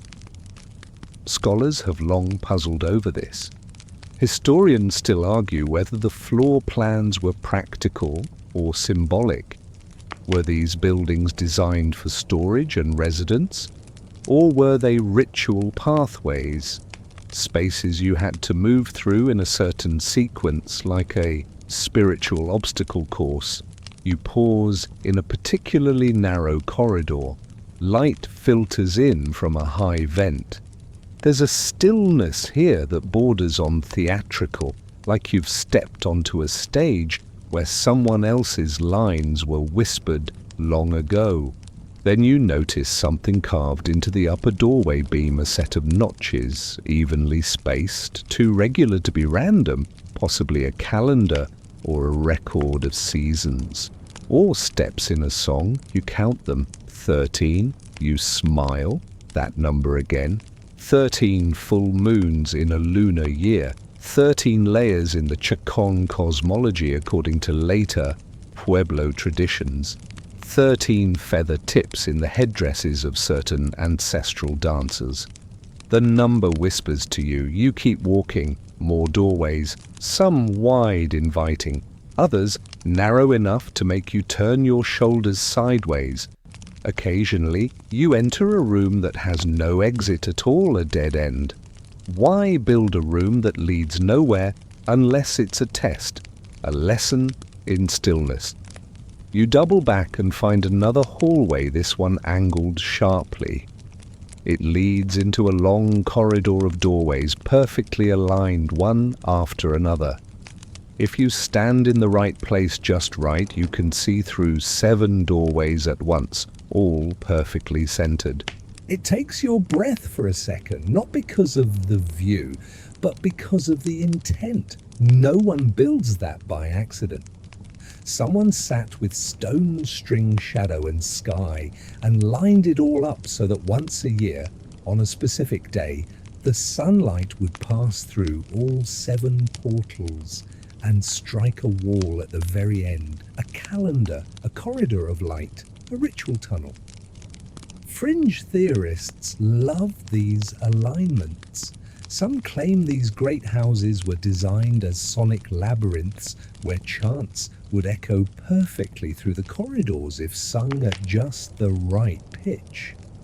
Others believe the doors were energy gates aligned with magnetic flows from the earth. You file that one under, maybe. But the truth doesn't need embellishment. This place feels alive. You enter another room, darker this time. A single high window lets in a shaft of angled sunlight. Dust dances in the beam like slow-moving stars. You turn in place. 4 doorways, all different sizes, one waist high. You crawl through it. Inside is a tiny chamber with no light source. The air is cooler, still. This feels like a waiting room, not the kind with magazines, the kind where you ask a question and have to sit long enough to hear the answer. You don't stay long. The air is too thick with memory. You back out, brush your knees, and return to the main passage. You've passed through maybe 30 doorways by now. Some marked with paint, some scorched. A few oddly have black smudges above them, charcoal smoke. A symbol. Maybe someone once lit a torch and walked this same route. Maybe it was the same person who lit the last fire. Because here's a thought. What if the final act wasn't a ceremony in the plaza or a farewell at the Kiva? What if it was a walk through these rooms, through these doorways, one by one? A final procession of the self, a descent through memory, through structure, through belief. And when they reached the last room, they lit the fire. Not to say goodbye. But to say I've come all this way, I've passed every test. I remember you stop in the final room. There's nothing in it now, no glyphs, no paint, just 4 walls and a window high above through which a rectangle of light spills like an invitation. You step into it, you stand very still, you wait. And for a moment the canyon goes quiet enough that you can hear your own heartbeat echo off the walls. Not loud, but aligned. You emerge from the corridor of doors, blinking like you've come up from underwater. The air outside feels thinner, somehow sweeter. Your feet crunch over dry stone, but your ears are still tuned to that invisible echo behind you. It's strange how silence in a place like this can be louder than conversation. You follow a path that wraps around the northern wall of Pueblo Bonito. The ground rises slightly, giving you a new vantage point over rooms, over kivas, over collapsed walls. The whole place reveals itself like a slow-blooming flower. And from here, something else comes alive. You whisper into the wind, and the canyon answers. The echo, you try again. A little louder, hello, a pause, then faintly hello. You grin, you clap once, sharply, clap. A second later, the sound returns. Diminished, yes, but real, crisp, and strangely centered, bouncing not wildly, but as if directed, like the canyon is holding a conch shell to your ear and saying, go on, I'm listening. Here's your grounded fact. Chaco Canyon was built for acoustics. Modern acoustic studies have confirmed what many suspected: some Kivas, plazas, and even walls amplify and reflect sound in ways far too precise to be accidental. In the Great Kiva of Chetro Kettle, a whisper from the center can be heard at the edges. The canyon itself seems to act as a sound box, turning music, prayer, and chant into something bigger than voice alone. You head toward a semi-intact wall near the plaza's southern end. Tall, smooth, almost monolithic. You stand in front of it and hum just one low note. The wall answers with a gentle vibration, not a noise exactly, more like a sensation in your teeth. Sound is sacred here. You imagine a group gathered in the plaza, dozens, maybe hundreds. Someone begins to drum, slow, deliberate. Another joins clapping, then feet stomp in unison. The rhythm builds, bounces, the very walls begin to carry the music, sending it upward and outward. This wasn't accidental. This was architecture as instrument. You close your eyes and hum again, higher this time. You walk slowly across the plaza while maintaining the note, and at certain angles the sound swells. At others, it vanishes. The walls channel it, bend it, redirect it. It's like walking through an invisible maze of resonance. Fringe whisper. Some believe these acoustics were used not just for communication or ceremony, but for altered states. That certain frequencies played at the right tempo in the right space could induce trance. They point to parallel traditions in other ancient sites around the world: Malta's Hal Saflieni, Hypogeum, Mayan ball courts, Egyptian burial chambers. Places where sound seems to stretch beyond science. You run your fingers along the wall. It's been shaped so smoothly in places it feels like leather. Other parts are rough, pockmarked with centuries of wind and time. Suddenly a gust kicks up, and with it a whistle. Not your imagination, a real tone, sharp and short, like a flute but wild. You spin toward the sound, nothing there, just a carved niche in the wall. You step closer. It's not a flute hole, it's a small vent. Air funnels through just right to create that note. You whistle into it, and the wind takes your offering and returns something new. A different pitch, like a reply. Did the Chacones know this would happen? Almost certainly. You remember some rooms contain features called speaking tubes, hollowed channels through walls that allow sound to travel from one chamber to another. Whisper in one, it echoes faintly in the other. A private line for ceremony or secrets. You step into another structure, this one more open with tall walls but no roof. The wind spirals upward, pulling your breath with it. You clap again. The sound skitters across the walls like a lizard. Then silence. But not absence. The silence is watching. It makes you wonder, did someone on the last day come here and shout into the void?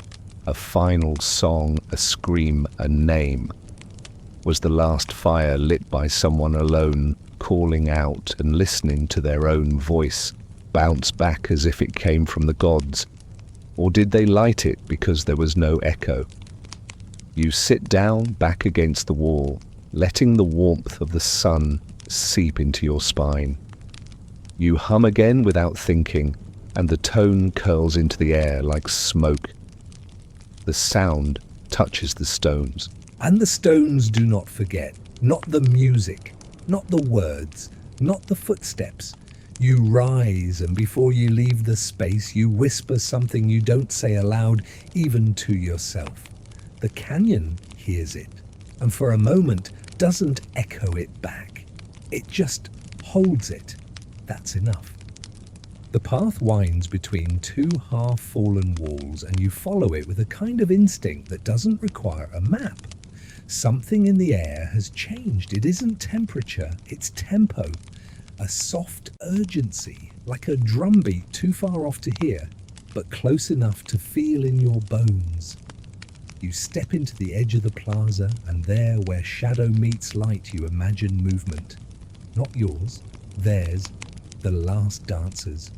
The plaza floor stretches out before you, a wide expanse of sun-hardened earth, bordered by ceremonial rooms and half-buried kivas. You stand in its center, spin slowly, and try to picture it full.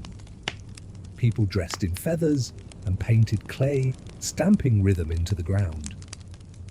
You close your eyes, And suddenly you hear it, the rustle of cotton cloaks, the low boom of a hand drum, footsteps in sand, dozens of bare feet moving in time, synchronized not by music, but by memory.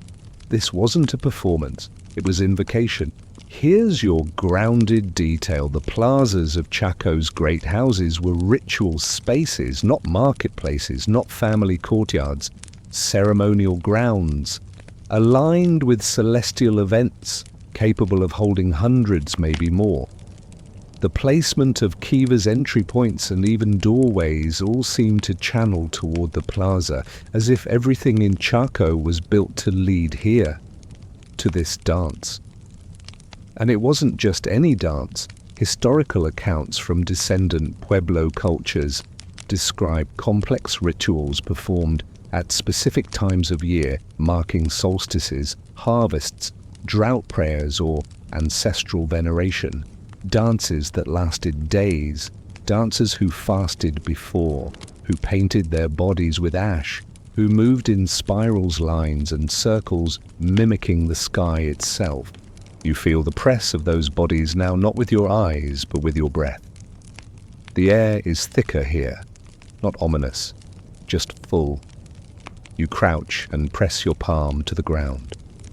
Warm, slightly rough, smoothed in places where countless feet once landed again and again. The earth remembers, and so do you, because you've seen this kind of dancing before in documentaries, in small pueblos, during festival days, in paintings, trying to catch motion with still pigment. But here it's different. Here the dust was part of the choreography. You find the faint imprint of a heel, probably modern, but your mind runs ahead of logic. You imagine it's ancient. You build a figure around it, a dancer in turquoise and ochre feathers tied at their wrists, moving in time with the sun. Then another, then 100 more, and at the edge of the plaza the musicians. Not many, just enough. Flutes, low, drums, seed, rattles made of gourds. Their sound carried by the canyon, bouncing off stone and sky, weaving into the bodies of the dancers until rhythm and architecture were indistinguishable. Fringe theory. A few have proposed that these dances were encoded cosmology, that each movement, turn, stomp and spin was a physical telling of their sacred stories. A kind of kinesthetic script, a performance that kept the world turning as long as someone remembered the steps. But what happens when no one remembers? You stand again, eyes still closed, and try to trace a step. Left-right pivot. Your arms mimic a motion you've never learned, only absorbed from the dust. Then you stop. Because the image changes, the plaza is emptying, the music is faltering, the dancers are fewer. You see a final group circling slowly, not in celebration. In conclusion, the last dance, no audience, no feast after, just dust feathers and the weight of knowing the ritual will not be repeated. Maybe it was the drought. Maybe the food ran out. Maybe the people were pulled away by war, by prophecy, by hunger too deep for ceremony to silence. But someone stayed, someone danced that final circle, not for tradition, for memory. You open your eyes, the plaza is still. Your footsteps are the only ones for miles. But your pulse is faster, your breath shorter. Something of the movement remains. In the center of the plaza you find a half-buried stone circle, not a kiva, a marker. Flat stones arranged in a ring, just wide enough for one person to dance inside. You step in, you don't move, you just stand there. And it's enough, because someone once turned in that circle, watching the sun fall lower and lower each step. An echo of the cosmos each turn, a refusal to forget. And maybe when it was over, they sat in the center and built a fire, the last fire, not to perform, not to worship, but to remember the rhythm. Just once more before it vanished. There's a trail on the northern edge of the canyon, not marked by signs or stones, but by something subtler footprints, not many. Just a few impressions in hardened mud, partially eroded the edges worn soft by time. You crouch down, careful not to step too close. The tracks are small, too small for adults, maybe 6 inches long. the kind of prints a child would leave barefoot and curious dancing ahead of a parent. And then they stop, not gradually, not faded out by weather or sand, just gone. One step, another, and then nothing. You sit down in the dust brow, furrowed. You've read about these. They're not unique to Chaco, but they show up in places where people shouldn't have been walking alone. Up cliff trails, along sacred corridors, sometimes in the middle of nowhere, just tiny human tracks that begin and end without explanation. No other prints around them, no adult feet, no animal scuffs, just the child, and then silence. You reach for your water and take a slow sip, and you begin to wonder, is this a trick of erosion, a game of geology, or was this real? Did a child truly walk here, centuries ago, barefoot in the canyon dust? And if so, where did they go? Here's your historical anchor. Numerous ancestral Puebloan sites preserve human footprints, especially in soft mud areas, later hardened by sun and sediment. Archaeologists have found them in cave shelters near springs and in certain ceremonial walkways, but the ones that stop, suddenly those are harder to explain. Some believe they represent ritual reenactments, staged pathways, mimicking emergence myths or spirit journeys, a way of walking through a story.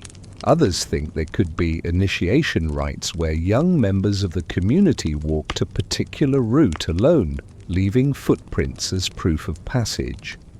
But historians still argue whether such trails were spiritual or simply accidental, frozen moments of daily life turned sacred by time. Fringe voices go further. They say these prints were never meant to be followed, that they were left by spirit children, messengers, or memories. Echoes of something that stepped out of the world for just a moment. You crouch again and gently run your fingers along one of the prints.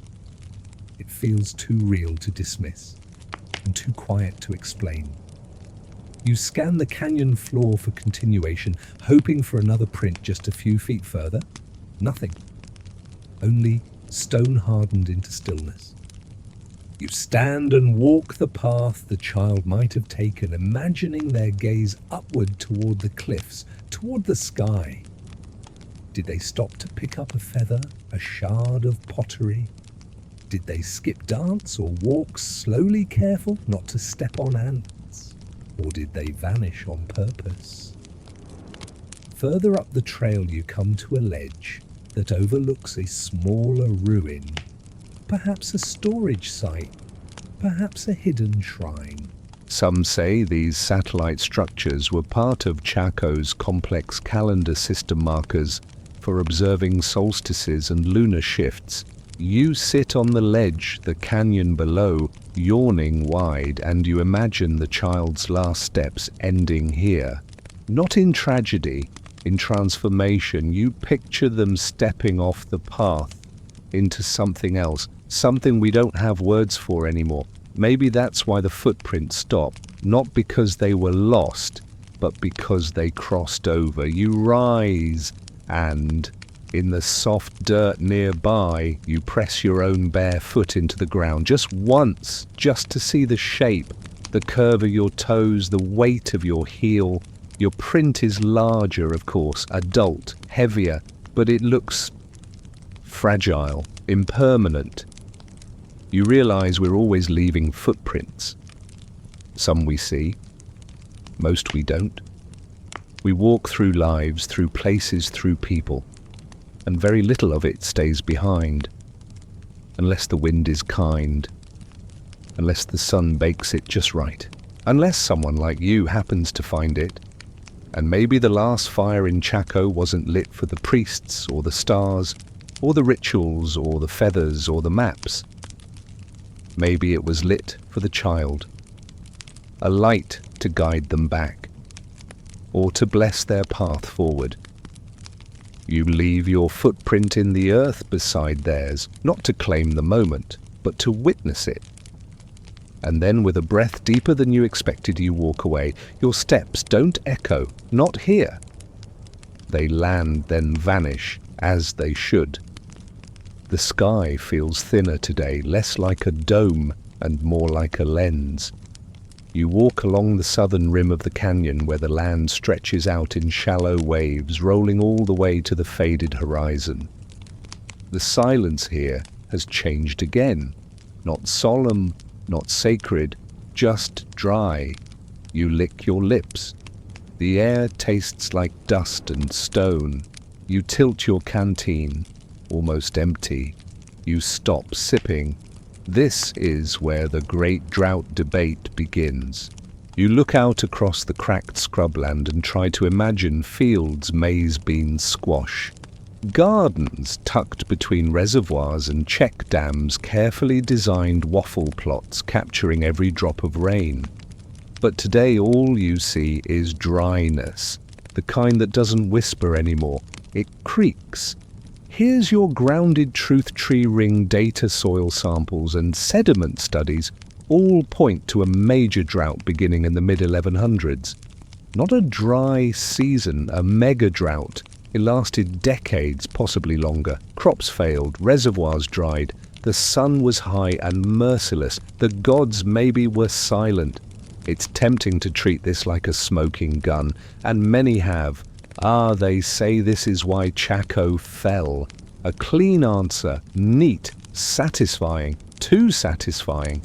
Because people don't just walk away from the center of a civilization because they're slightly parched. Especially not people like the Chacoans who drag trees across deserts, who built star-aligned towers out of stone with no mortar and no wheel. No, this wasn't just drought, it was something else, or many something else's. You squat beside a patch of sun-baked clay fingers tracing a shallow depression that was once a canal. Now it's a cracked vein, the ghost of water. And here's the wrinkle: the exodus doesn't line up cleanly. Some people started leaving before the worst drought years. Others stayed through them. There are signs of construction even into the early 1200s, new buildings, new routes, new attempts. Historians still argue whether the drought was a catalyst, a coincidence, or a convenient scapegoat. You close your eyes, imagining a young woman standing where you are now, watching the clouds roll by without dropping a single tear. She's holding a jar of precious water, meant for her mother maybe, or the corn seedlings, or the priest. She hesitates, she drinks, and then she walks away. You open your eyes and stand following a path that skirts an old reservoir, now just a stone-lined bowl filled with nothing but silt and grass. Some of these basins held thousands of gallons once, ingenious but useless without rain. Farther ahead you find one of the check dams, a tiny marvel of engineering. A low stone wall across a shallow slope meant to slow runoff, collect moisture, and feed small crops. It's cracked now, tumbled, but you can see how carefully it was made. Each stone placed with intention. No cement, just gravity and skill. You run your hand over the top. It's warm, humming faintly, with old hope. And that's what gets to you. Not the drought, but the hope that fought it, because these weren't people caught off guard. They adapted, innovated, they tried everything: terracing canals, sunken gardens. They built systems to stretch every drop. But sometimes the rain just doesn't come. You find a shard of pottery near the edge of the reservoir. It's thin, painted with a lightning motif, zigzag lines in faded black. A prayer for storms. Or maybe a record of the last one. You pocket it for a moment, then change your mind and place it back exactly where you found it. A few paces on, you spot another oddity. A cluster of corn cobs, blackened and brittle, laid in a circle and half buried, not scattered like trash, arranged, one for each cardinal direction, a miniature compass of loss. Fringe theory. Some believe these kinds of offerings were weather magic, ritual appeals to ancestors or sky spirits. Others call them funerary rites for dying crops, a last act of communion with the land. You stand over the cobs, not touching, just watching the wind nudge a few kernels loose. They skitter away like insects, and you wonder, was the last fire lit near a shrine like this? Was it a final plea, a demand, a confession?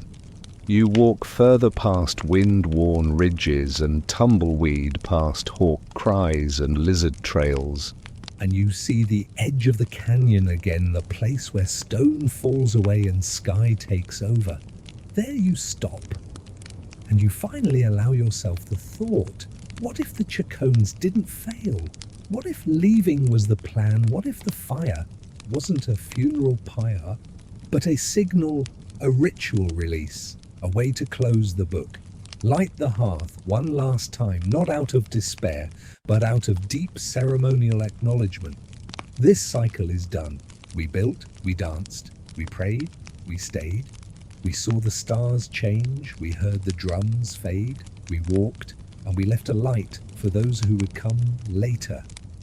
You sit down in the brittle grass, and you listen. The drought may have silenced the water, but the fire still echoes. The cliffs that flank Chaco Canyon are rugged but quiet, softened by wind, chipped by time. From afar they look like shelter.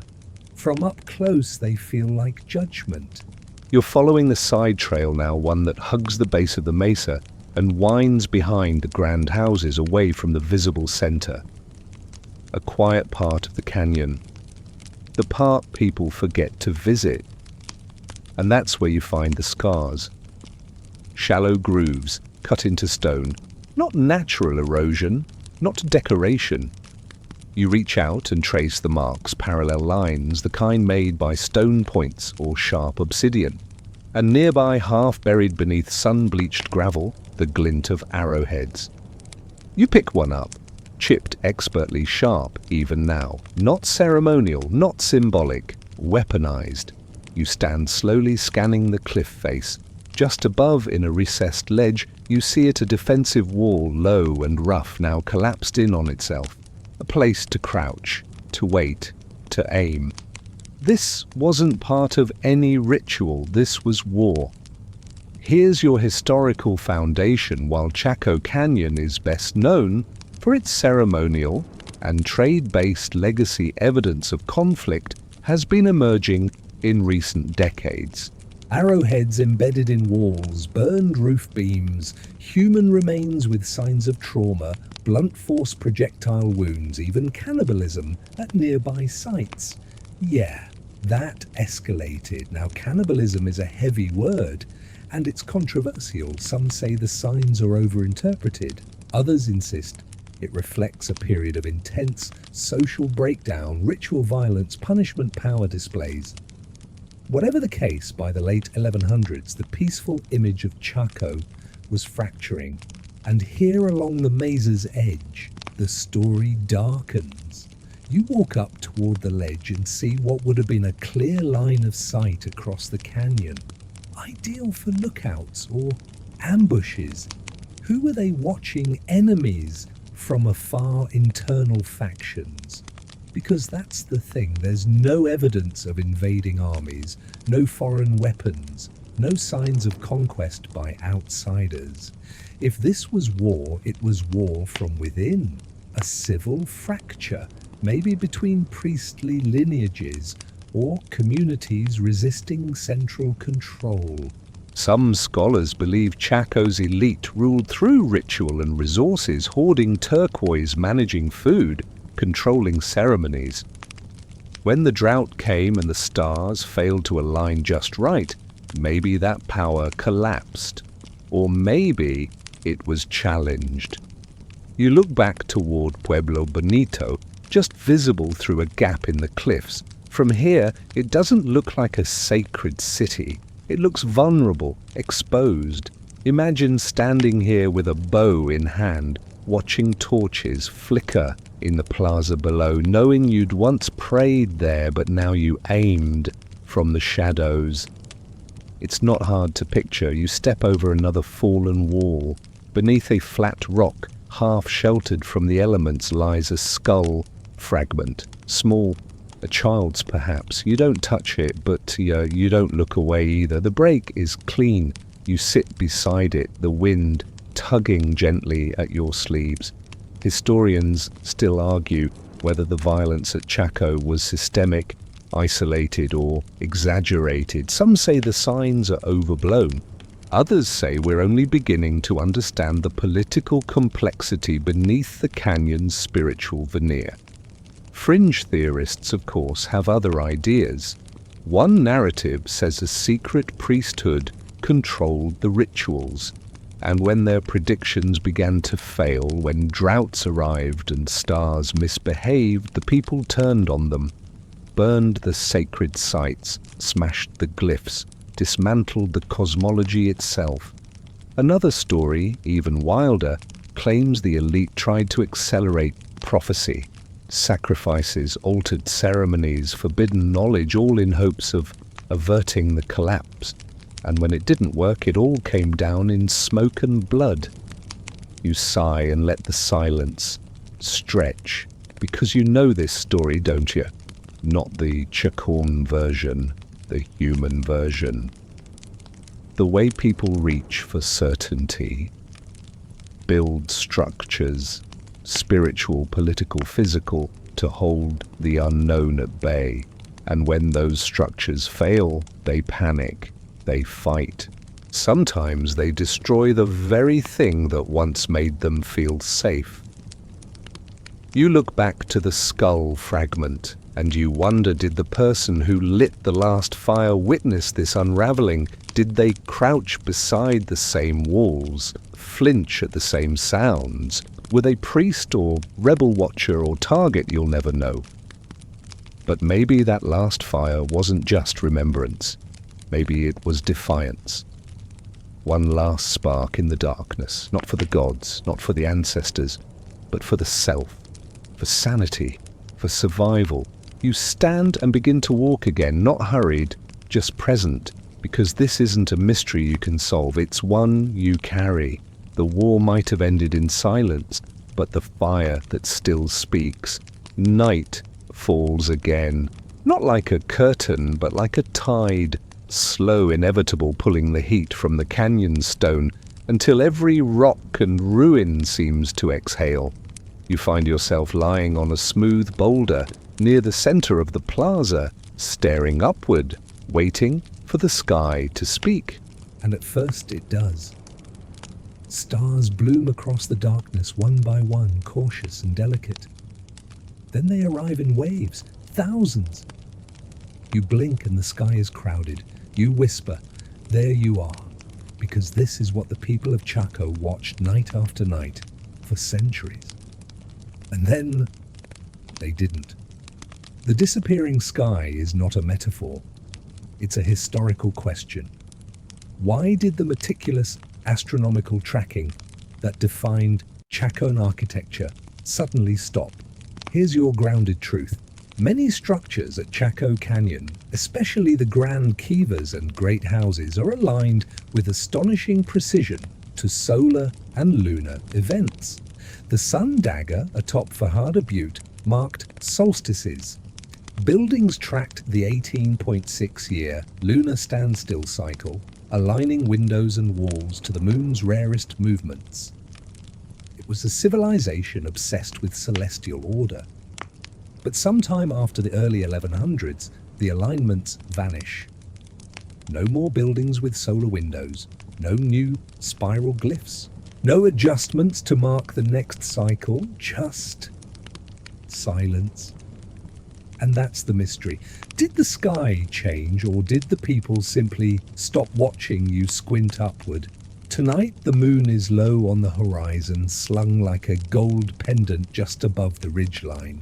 The Milky Way spills across the sky in a glowing arc, the kind of display city dwellers forget is even possible. You imagine a Chacuan priest lying where you are now centuries earlier, a man tasked with interpreting the moon's dance, the sun's shadow, the flicker of Venus on the morning horizon. He's kept a record for decades, scratched onto potsherds, whispered to apprentices embedded into the walls themselves. And then one night, the pattern fails. The moon rises where it shouldn't. The stars feel off. And the gods, for the first time, don't reply. Maybe he thought it was his fault. Maybe he thought it was everyone's. You shift on the rock and exhale slowly.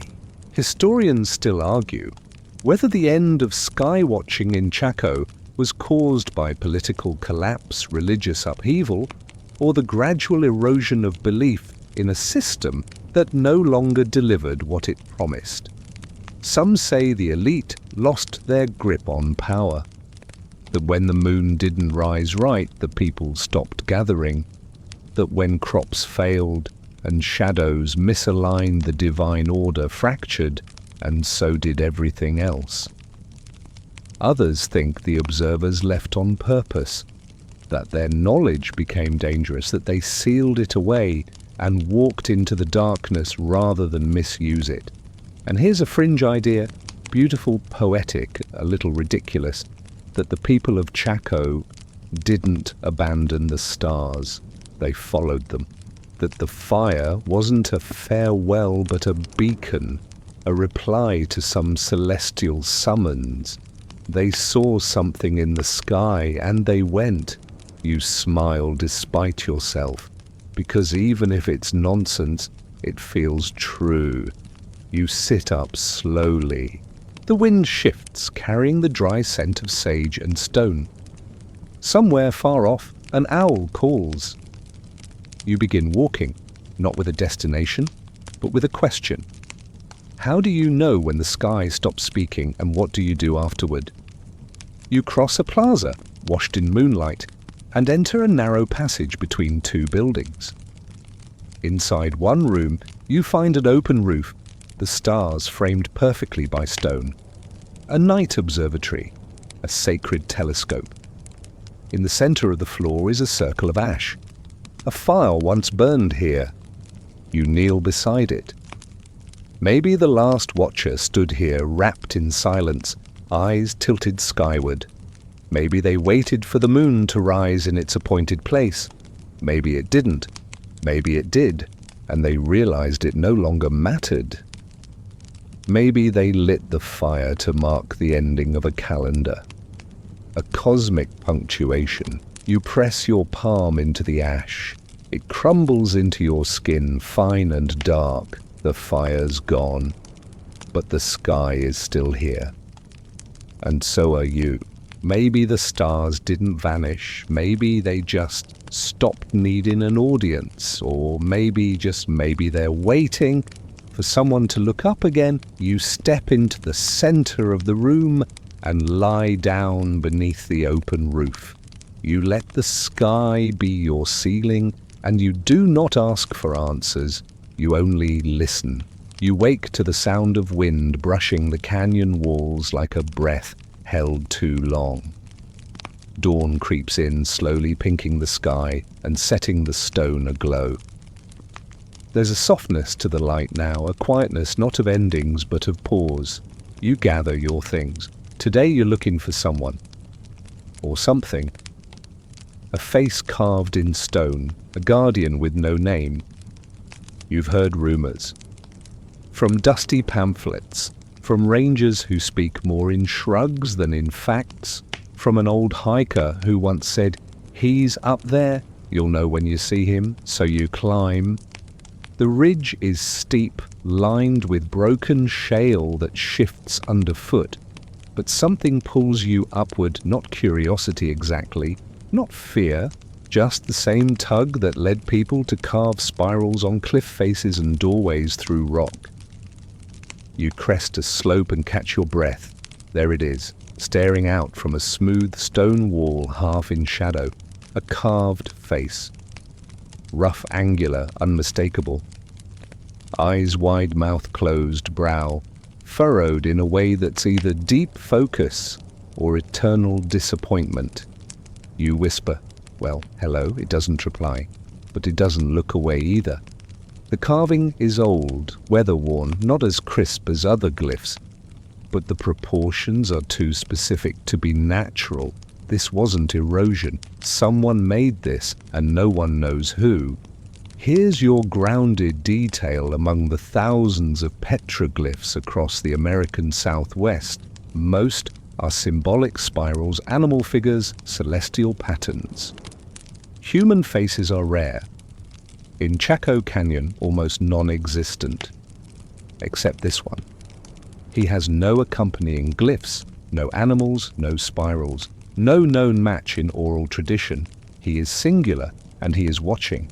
Historians have proposed several theories that the face was an early depiction of a ceremonial figure now lost to time, that it represents a forgotten clan, that it was a local god remembered only here at this cliff's edge. But none of them can agree. The guardian with no name remains nameless. Fringe whispers offer more dramatic ideas. That the face is not Chacoan at all, that it predates the culture entirely. Evidence of an older people. Or an outsider, a watcher from another place left behind and adopted into local law like a strange uncle who never leaves the porch.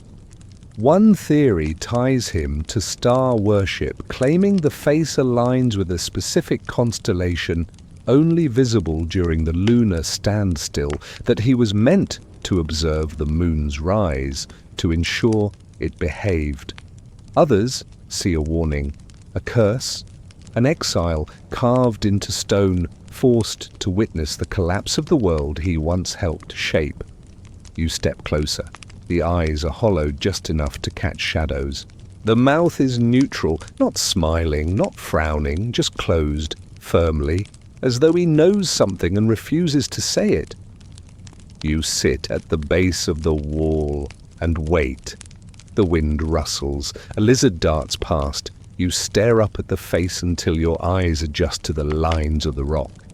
And then you see more. Faint ridges, a neck, shoulders, arms maybe folded across the chest. He's not just a face, he's a figure, buried in the cliff like a secret. You wonder who carved him, a priest, a child, a wanderer, with nothing left to give but this one stubborn gift. And why here? You look back toward the canyon floor. From this ledge, you can see everything. Pueblo Bonito, the Sun Dagger Ridge, the open plaza, the path you took yesterday, even the far trails where the child's footprints vanished. From here the guardian sees it all. Maybe that's the point. Maybe he's not a god, or a prisoner, or a warning. Maybe he's a witness. Because when the ceremonies faded, when the dancers stopped, when the stars fell silent, and the final fire was lit, he remained. Still watching. Still remembering. You sit beside him a while longer. The stone warms beneath you as the sun climbs higher. The wind shifts, carries the sound of birds' distant voices, nothing that can be written down. Eventually you whisper, "Goodbye." The guardian doesn't answer, but somehow you feel seen, and maybe that's enough. The trail back down from the guardian's ledge is narrow and winding, the kind of path you don't rush. Loose stone makes every step deliberate. But there's something meditative in the descent, like the canyon is gently reminding you that the highest truths are best carried quietly. You return to the canyon floor just as the light changes, late afternoon, now amber and slow. It drapes everything in memory, Even the stones seem nostalgic. You follow a dry wash until it narrows into a shallow ravine, and that's where you find it. A pile of broken pots, not scattered like trash, arranged, half buried, black on white fragments painted with zigzags and spirals. Some still carry soot marks, others, sharp enough to cut, look like they were smashed on purpose. You kneel down, lifting one curved piece. It's heavier than you expect, and then gently you place it back. Here's your grounded historical fact at Chaco and many other ancestral Puebloan sites. Archaeologists have found ritual breakage ceramics deliberately shattered during or after ceremonies. Pots placed upside down in doorways, bowls smashed and left in hearths, not discarded, released. Pottery wasn't just utilitarian, it was alive in its own way. A vessel for food, yes, but also spirit story memory. To break it was an act of closure. You sift through the fragments and notice one bowl's base still intact. A sun symbol, almost cartoonish in its cheer, a circle surrounded by small rays, cracked but intact. You hold it in your lap and imagine the person who painted it. Was it a young woman, a master artisan? Did they hum as they brushed on the pigment dipping from a gourd of black mineral paint, fired it under pinon wood, then handed it off to a priest? And did they watch days or years later as it was shattered in ceremony?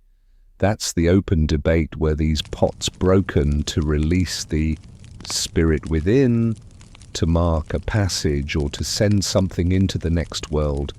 Or were they symbolic offerings shattering the object so it could no longer be used, a reminder that nothing is permanent? Fringe theory.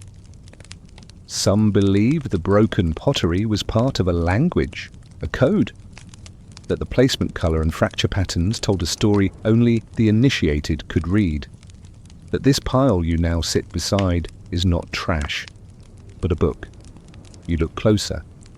Certain fragments form a line, some curved, some stacked, some blackened at the edge as if once kissed by fire. You trace them with your finger and feel the shape of something unspoken but deliberate. A timeline maybe, or a signature. And then you remember pottery styles changed rapidly in Chaco's final decades. Bold black-on-white designs gave way to thicker vessels, darker pigments, more abstract motifs. Some say this reflects outside influence. Others call it symbolic evolution, a sign that belief systems were shifting. You let your hand rest on the fragments, not to possess them, but to acknowledge them, because someone once held this bowl in their hands and then let it break, not from accident but intention, like burning a letter you finally read. You walk a little farther and find more clusters, smashed jars under a ledge, bits of redware stacked neatly on a flat rock. All signs of departing ceremony. This wasn't chaos, this was clearing the stage. You imagine the last fire now more vividly. A circle of pots arranged around it, each one representing a prayer, a vow, a chapter. As the fire burned, each vessel shattered, one by one, softly, as if the sound itself was part of the ritual, not destruction, distillation. You find a flat space nearby and sit cross-legged, mimicking the shape you see in your mind of final watchers in a circle facing inward. No grand performance, no crowd, just stillness, flame, and the slow breaking of things they once cherished. To make room for whatever would come next. Maybe that's how you prepare to leave a world behind, not by hoarding but by unmaking, by turning pots into shards, by turning permanence into story, by turning fire into memory.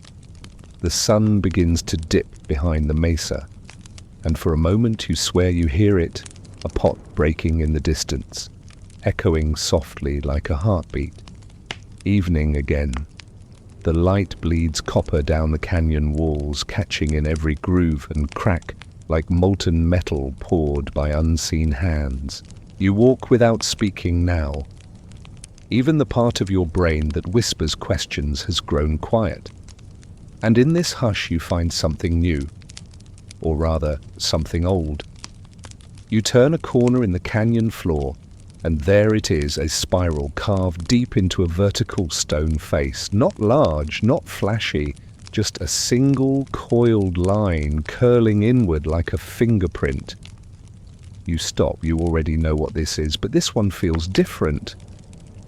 You step closer, not too close, and tilt your head. The spiral sits about shoulder height. Not symmetrical, a little jagged in places, like whoever carved it wasn't aiming for perfection, but urgency.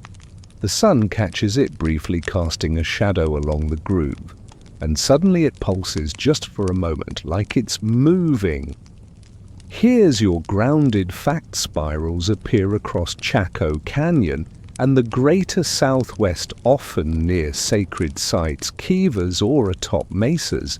They're believed to represent migration time, the sun's path, or the movement of the soul between worlds. No single explanation fits all. That's the beauty and the mystery. You place your hand near it, but not on it.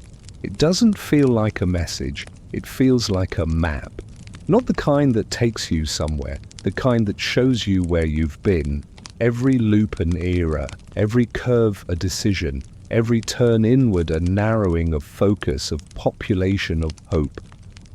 Until at the center, it stops. Some spirals go inward, others unwind outward. And that difference, scholars argue, may indicate intent. Was this a story of arrival or of departure? This one curls inward, like a retreat, a withdrawal. Maybe the final spiral drawn wasn't meant to chart the stars or summon rain. Maybe it was a mark made by someone who had seen too much and needed the world to shrink, to focus, to become small enough to carry. Fringe interpretation. Spirals are portals, not metaphorical, actual. A drawing used in trance states or ceremony to create a bridge between worlds. Enter the spiral, follow its curve, and when you reach the center, you pass through. You take a step back because you believe it. Just a little. The stone feels warmer than the others. Not hot, just alive. You sit down nearby, cross-legged eyes, never leaving the carving, and you imagine the artist, a single person, maybe old, maybe young. They've stayed longer than most. They've watched fires go out, Kivas, full silent, sky-watching end. They're the last one here. So they pick up a stone, and they carve, not to be found, but to finish. You imagine them whispering as they etch, not words, just breath. Carving not for others, but for the canyon itself. For the dust and birds and stars. A spiral that tightens like a closing eye. And when they're done, they walk away. Not far, just enough to disappear. You rise slowly, your knees stiff.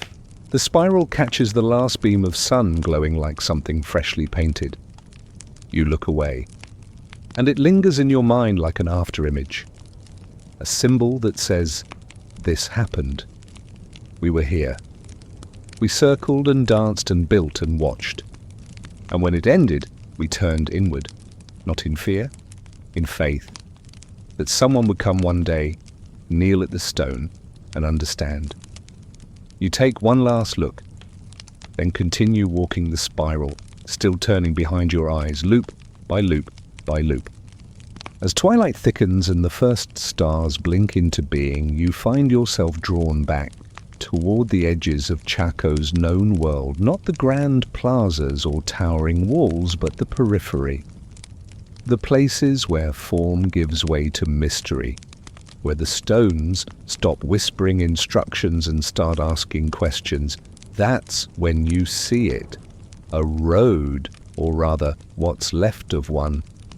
At first glance, it's just a strip of flattened earth lined with stones that don't quite belong.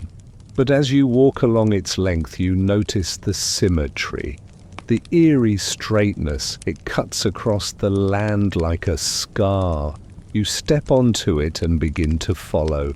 And it doesn't bend, not for hills, not for ravines, not even for cliffs. Where the earth falls away, the road continues, sometimes as stairs, sometimes as ramps carved directly into the stone. This was not a path of convenience, this was a declaration. Here's your grounded historical fact. Chaco Canyon was the heart of an extensive road network, massive engineered roads stretching for dozens, even hundreds of miles across the desert. The most famous, the Great North Road, runs almost perfectly straight for over 30 miles. No switchbacks, no meandering, just intention. And you're standing on it. Even now, centuries later, parts of it remain visible.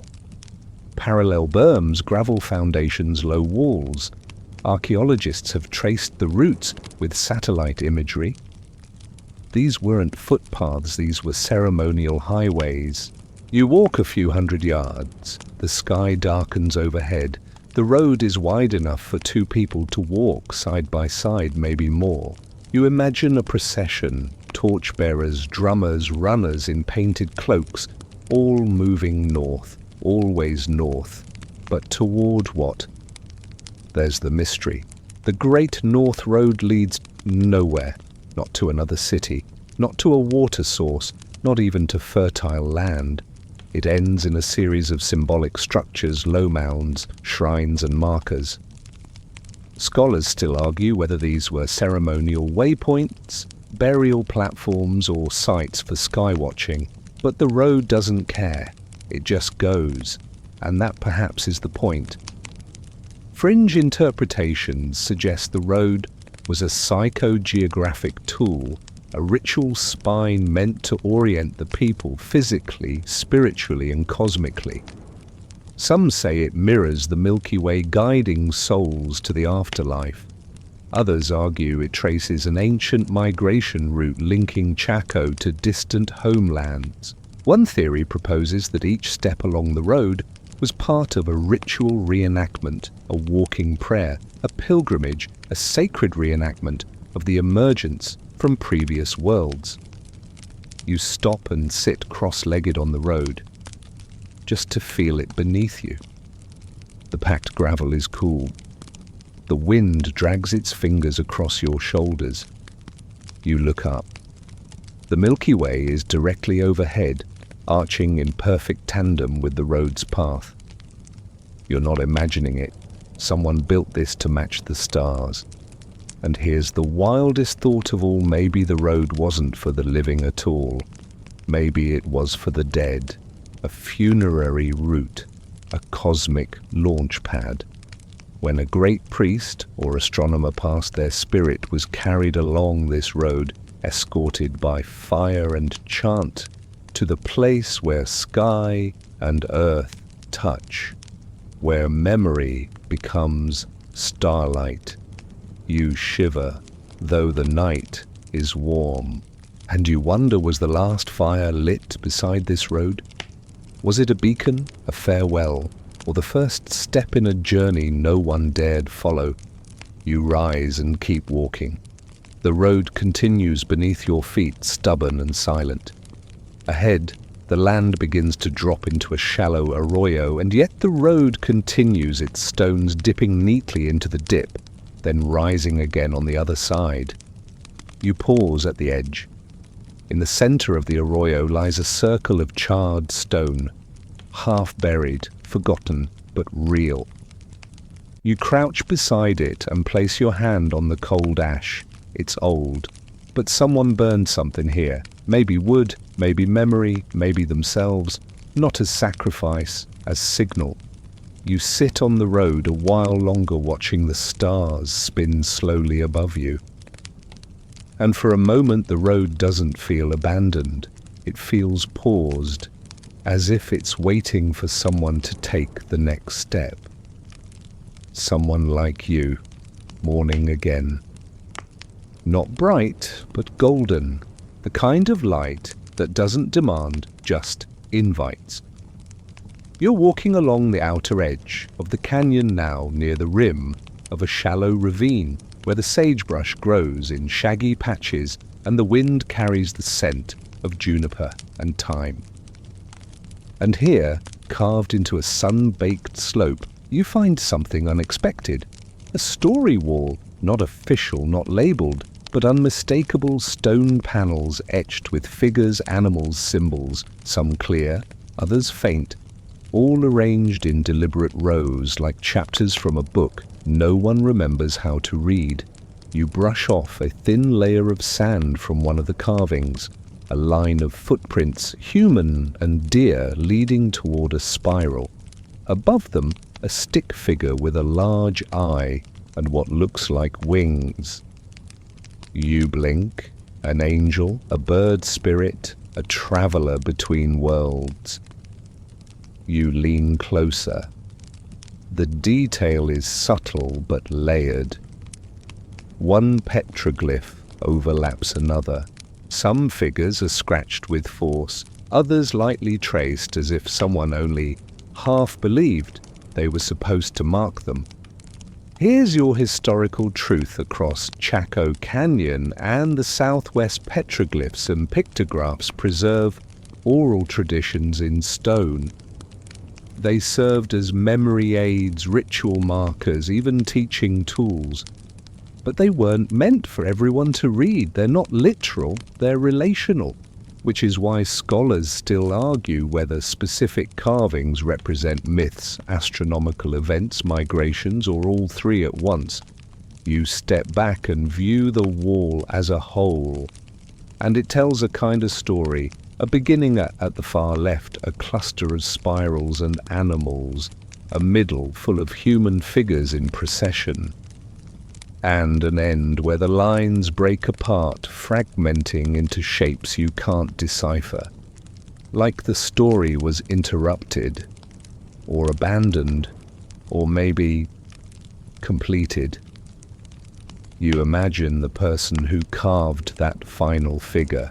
Did they know it was the end? Did they hesitate before lifting their hand? Did they pause, hoping someone else would pick up the story where they left off?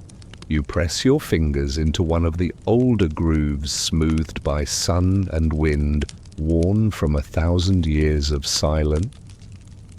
It's cool to the touch, steady, and for a moment you feel something pass through you. Not knowledge, but permission. You can almost hear them. If you understand none of this, that's fine. If you feel it, that's enough. And you do feel it, because the wall isn't just a carving.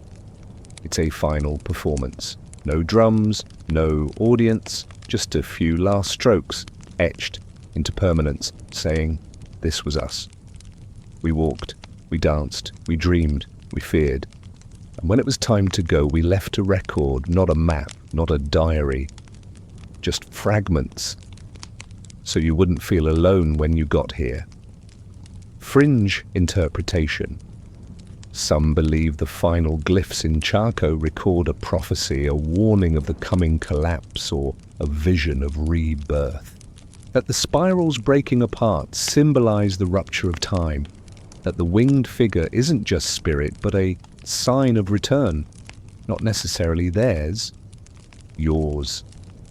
Because maybe the wall isn't asking to be understood. Maybe it's waiting to be continued.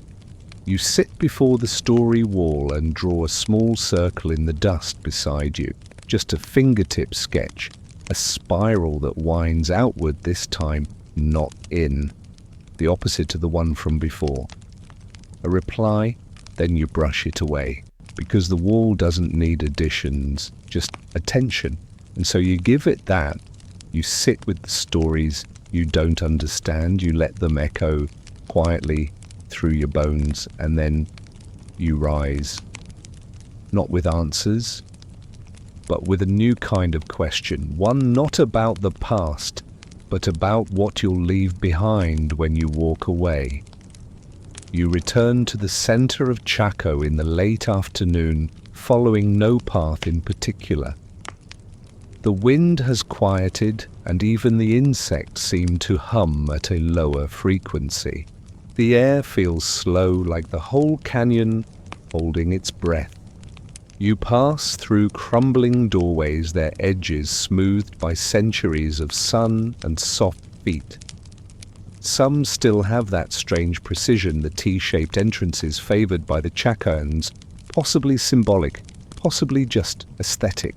You step through one, and into emptiness, not desolation, not ruin, just a pause, a held note in a song long finished. You're standing inside what used to be a room. It's hard to know what it held. Food tools. Stories. Now it holds only dust, light and time. Then carved into the back wall you see it.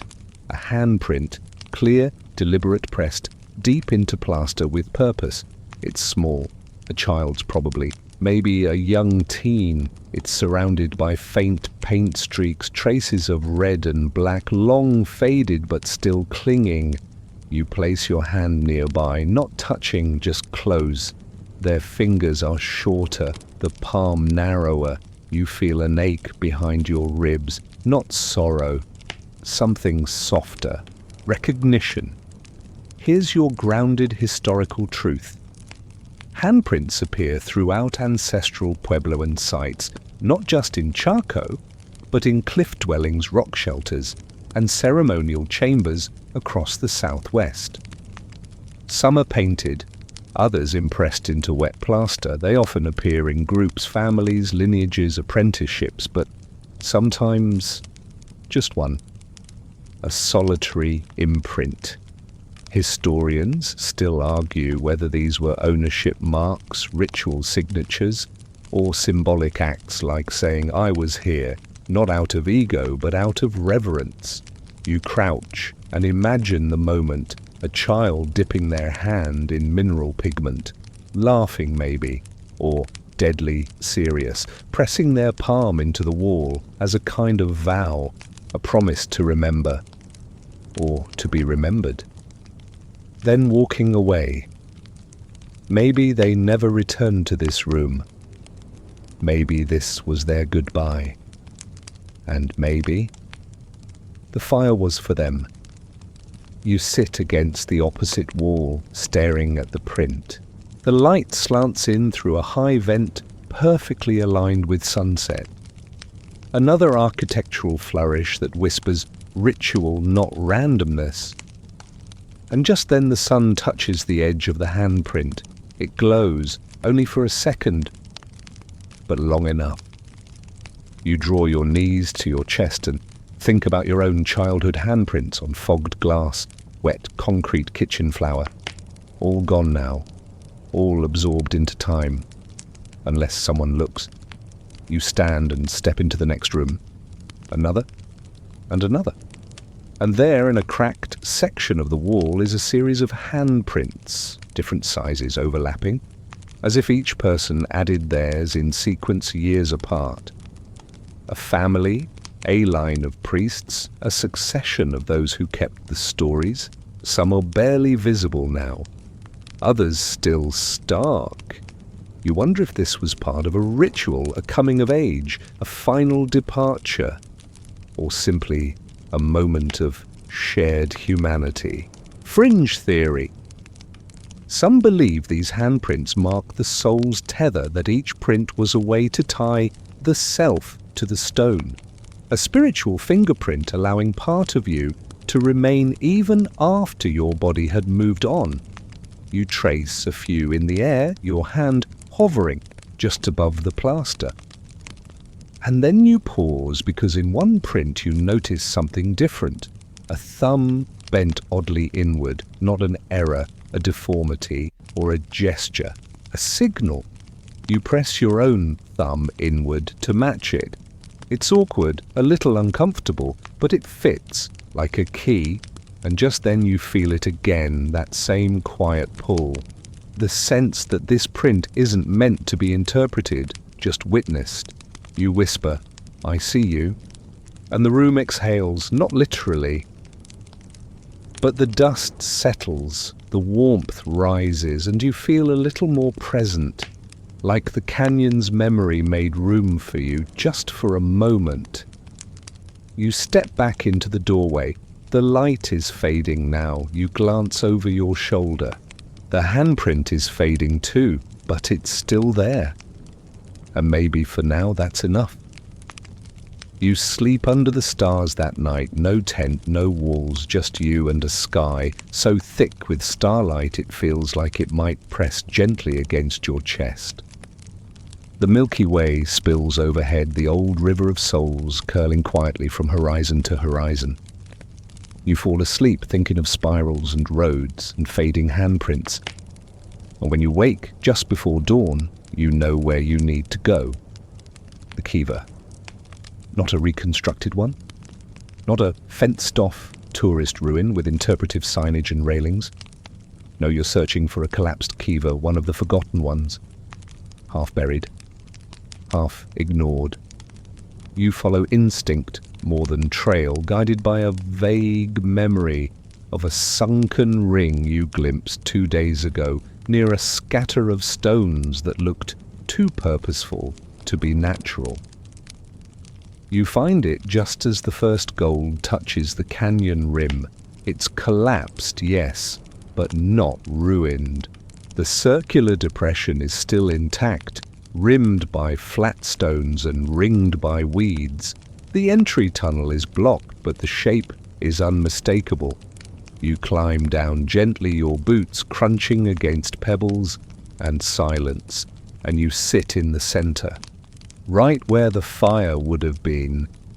Here's your historical core. Kivas were circular subterranean structures used for ceremony, storytelling, governance, and spiritual practice. In Chaco, they were built with precision, roofed with timber, accessed via ladders aligned with cardinal directions. The largest great Kivas could hold entire communities, but not all were grand. Some, like this one, were intimate, private, and maybe the most important ceremonies were the ones no one recorded. You run your hand over the dusty stone circle. You imagine the last time someone stood here. Maybe they knelt. Maybe they prayed. Maybe they lit the last fire, not for spectacle, but for closure. Historians still argue over the role of fire in Chacoan ritual. Was it central, symbolic, transitional? Some theories suggest the final fires were cleansing, meant to seal a space after its purpose was fulfilled. Others argue they were meant to ignite transformation, spiritual, cosmic, communal. You lean back, your head resting against the curve of the earth. Above you, a hawk cries and disappears behind a cliff edge. The wind sighs through the broken vent shaft above. And then you hear it. Or feel it. A deep stillness, like the Kiva is listening. Not haunted, not dramatic, just present. Like stone that remembers heat. Like earth that remembers names long forgotten. You close your eyes and picture it one final night centuries ago. A small group gathered, not many, maybe 5, maybe 6. They bring wood, dry and splintered, a bundle of feathers, a bowl of maize. One carries a broken pot, another a painted shard. One is silent, one is crying. They stack the fire carefully. They light it, they sit, and they say nothing, because by now everything has already been said. They watch the flames rise, let them dance on the walls, let them flicker in the eyes of those they love, and then as embers fall, they leave, quietly, together. You open your eyes. The Kiva is empty now, but not silent. The wind rustles something loose near the edge, an old charcoal flake maybe. It tumbles down beside you and rests near your foot. You pick it up. It crumbles at your touch. Still warm in a strange way, and you understand this is what remains, not ruins, not answers, but a space, a shape in the earth where something once burned with purpose. You sit for a long time, not thinking, just being, letting the silence thicken, letting the sun rise slowly across the canyon, letting the last fire, whatever it was, glow faintly in the memory of stone.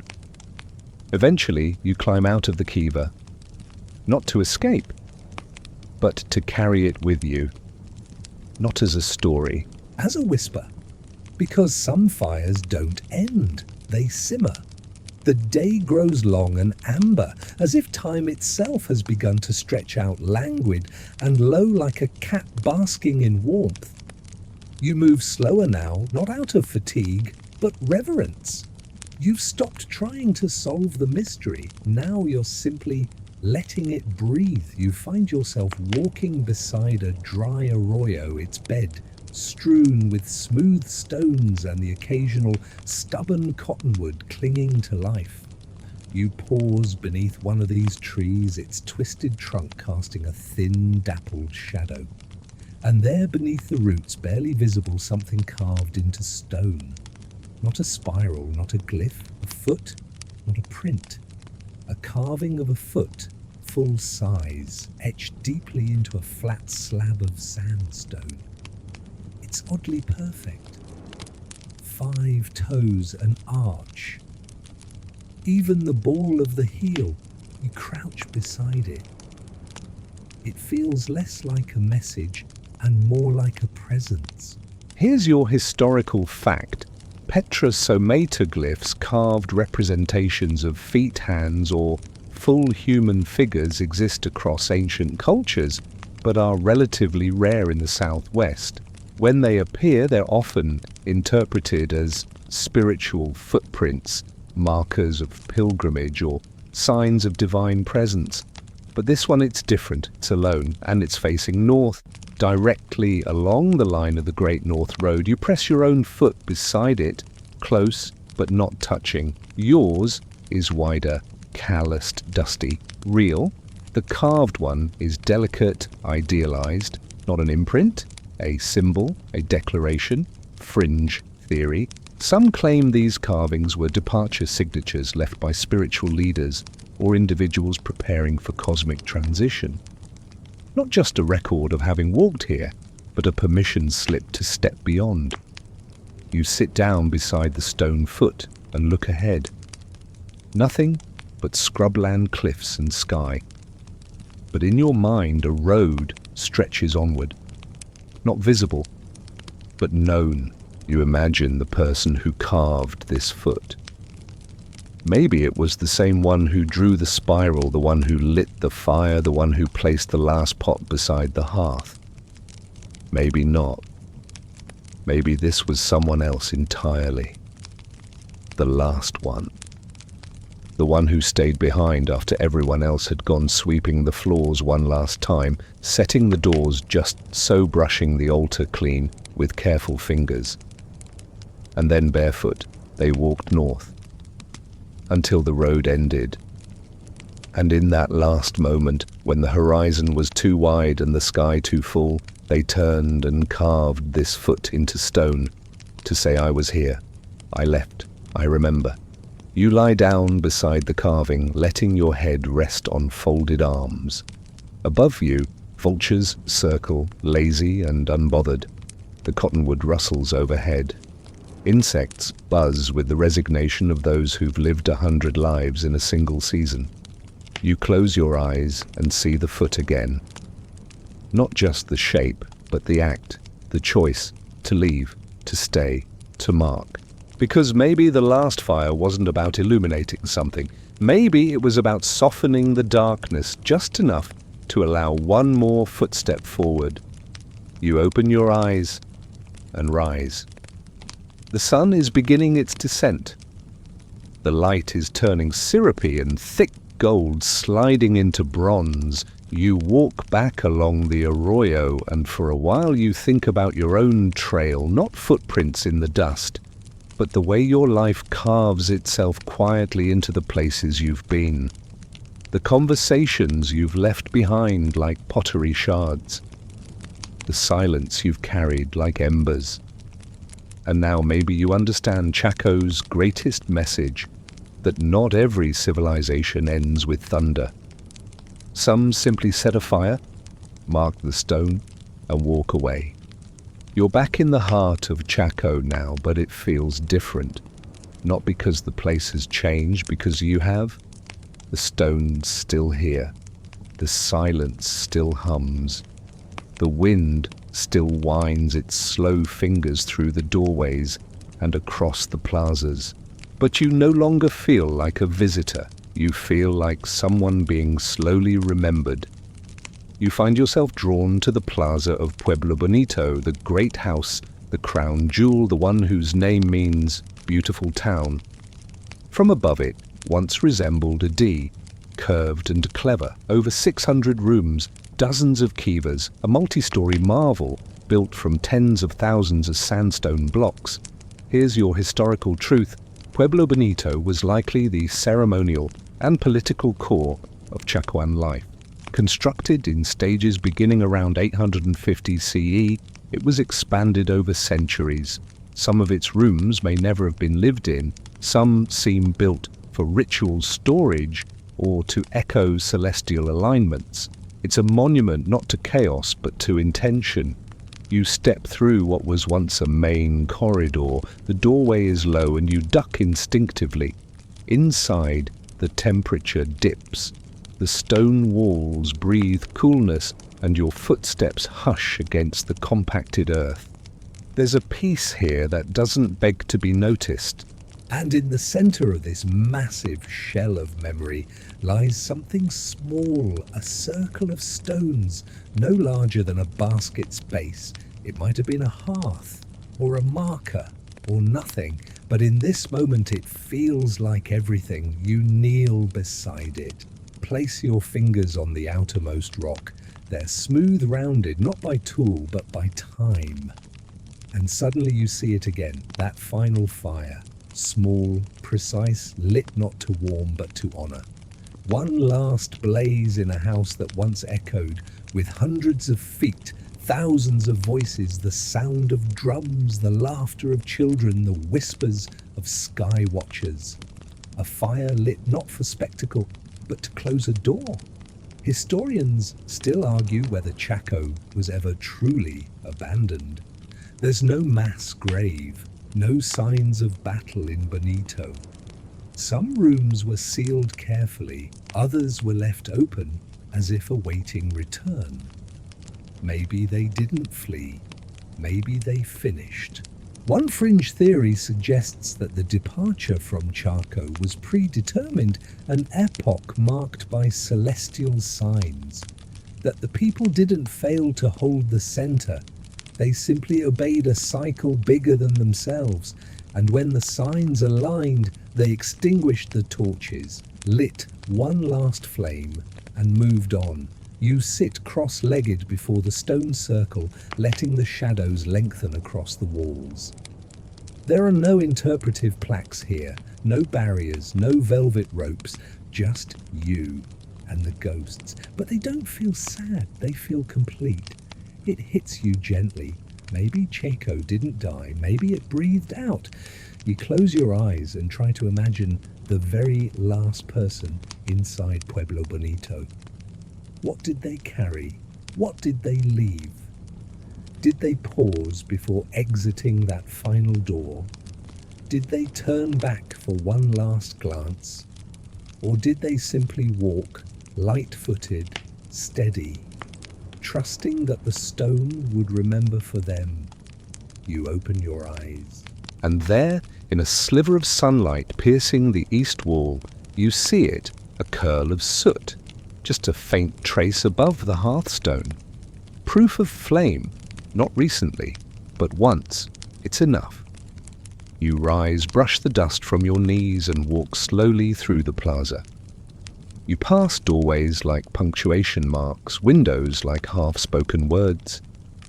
The entire great house breathes as you leave it. Not saying goodbye, just nodding. As if to say, you see it now, you carry it now. That's all we ever asked. The sky above you has turned to a velvet shade of indigo, and the air holds that perfect edge, neither warm nor cold, just suspended like the canyon itself, has stepped outside of time. You take a different path now, away from the plazas and monuments, toward the scrubland that fringes Chaco's ceremonial heart. And there, quietly, almost apologetically, you find it, a Midden heap, an ancient trash pile, not sacred, not glamorous, but utterly honest. You crouch beside it, brushing away pebbles and windblown debris. It's mostly bits of pottery shattered and sun-bleached. Some bones, animal mostly. Maybe rabbit, maybe deer. Charcoal, discarded tools.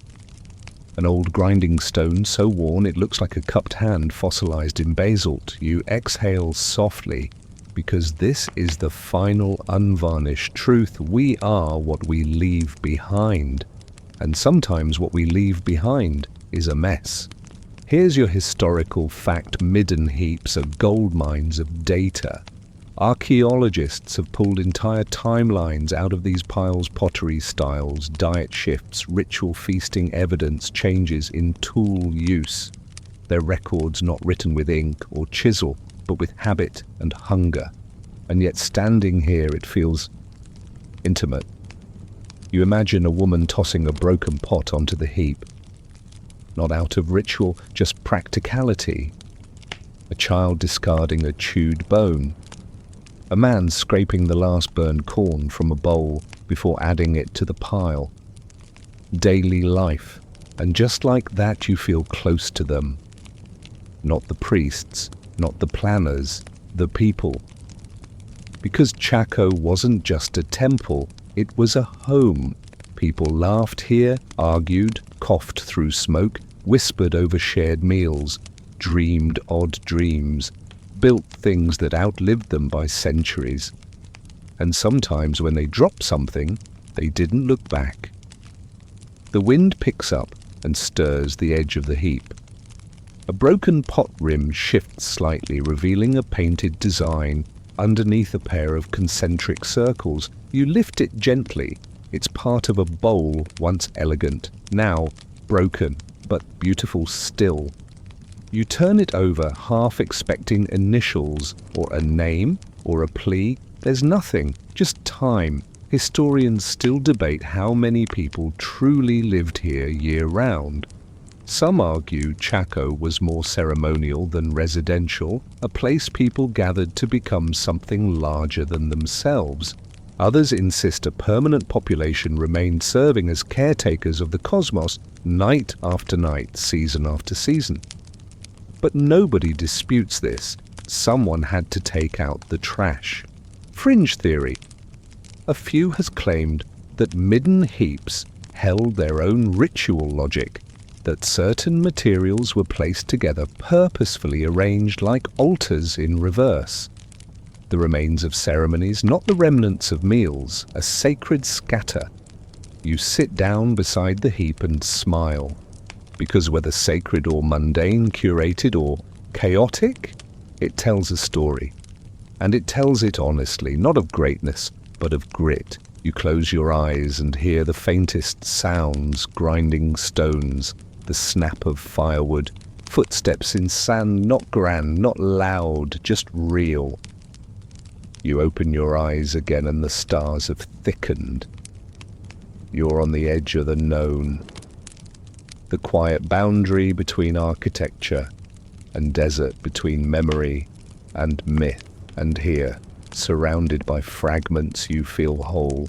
Because this pile of what was left behind is what you came to find. Not glory, not gods, just evidence of living. The clay that held the food, the bone that bore the weight, the stone that shaped the grain, the fire that blackened it all into memory. And maybe the last fire, wherever it burned, wasn't for ceremony at all. Maybe it was for cleaning up. The final sweep of the floor, the last bowl washed and stacked, a single ember to mark the end of the day. You rise and walk one last loop around the heap. You don't take anything. You leave a small pebble warm from your hand, not as an offering, just as company, and then you turn toward the darkening canyon, each step measured, grounded, ordinary, like theirs were. You return to the canyon floor with night fully wrapped around your shoulders. The stars no longer blink, they blaze. The Milky Way is a cathedral now stretching overhead with silent gravity, as if every grain of dust, every echo of breath, every forgotten name is accounted for in its endless script. There is one place left. You follow the faint memory of a trail, more intuition than path, toward a low rise near the canyon's edge. It's not marked on any map, no signs, no ruins, just a circle of stones, shallow, simple, and in its center, blackened earth, ash long cooled. You've found it, you don't need a plaque, you just know. This is where the last fire was lit. You step into the circle, not reverently, not nervously, just fully. The ground crunches slightly beneath your feet. Some charcoal still clings to crevices in the stone.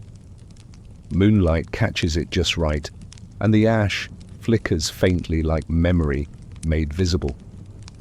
You crouch. Run your fingers gently through the center.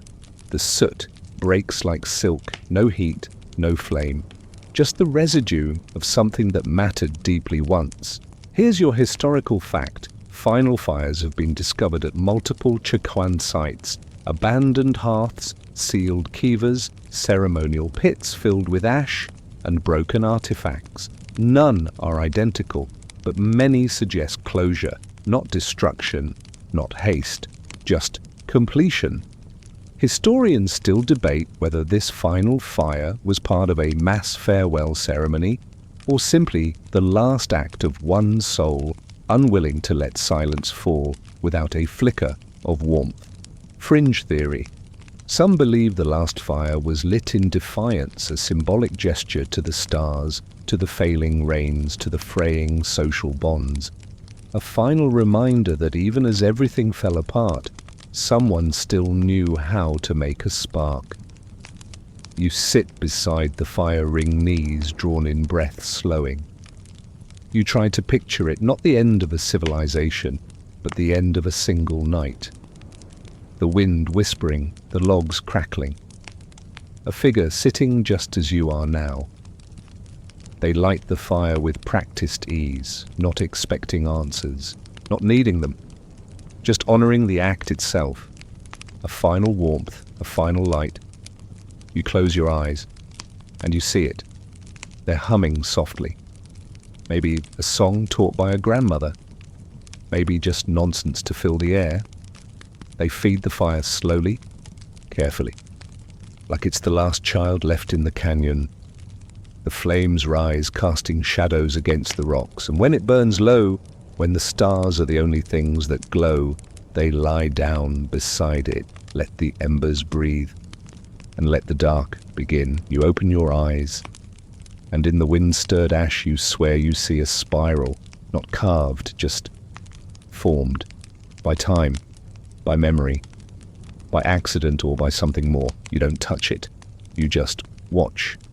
Then slowly, without drama, you lie back. Let the stars become your ceiling. Let the last fire become your pillow. Let the canyon hold you, not like a secret, like a story told softly for those who know how to listen. And just as sleep begins to unspool itself inside you, you feel it. The warmth that remains even after the flame is gone. And now, as the last ember fades beneath the weight of centuries, let your breath slow. Let your body soften.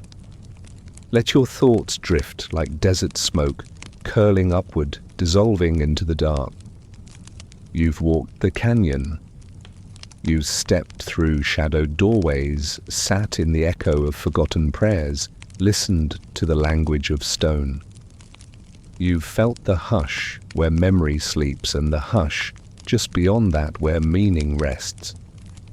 You don't need to carry the mystery anymore. You've lived it. Whatever the truth was, whatever that last fire meant or didn't mean, it burned still in the quiet space between heartbeat and dream.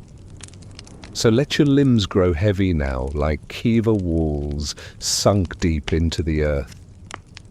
Let your spine settle gently like a pot laid to rest beneath a blanket of ash. Let your thoughts spiral slowly outward like the ancient roads stretching into the stars. And know this, even if the watchers are gone, even if the flames are out, you were here, you listened, you remembered. And that is enough. The canyon sleeps, the fire sleeps, and now you may too. Shh. Good night. End of script. Sweet dreams.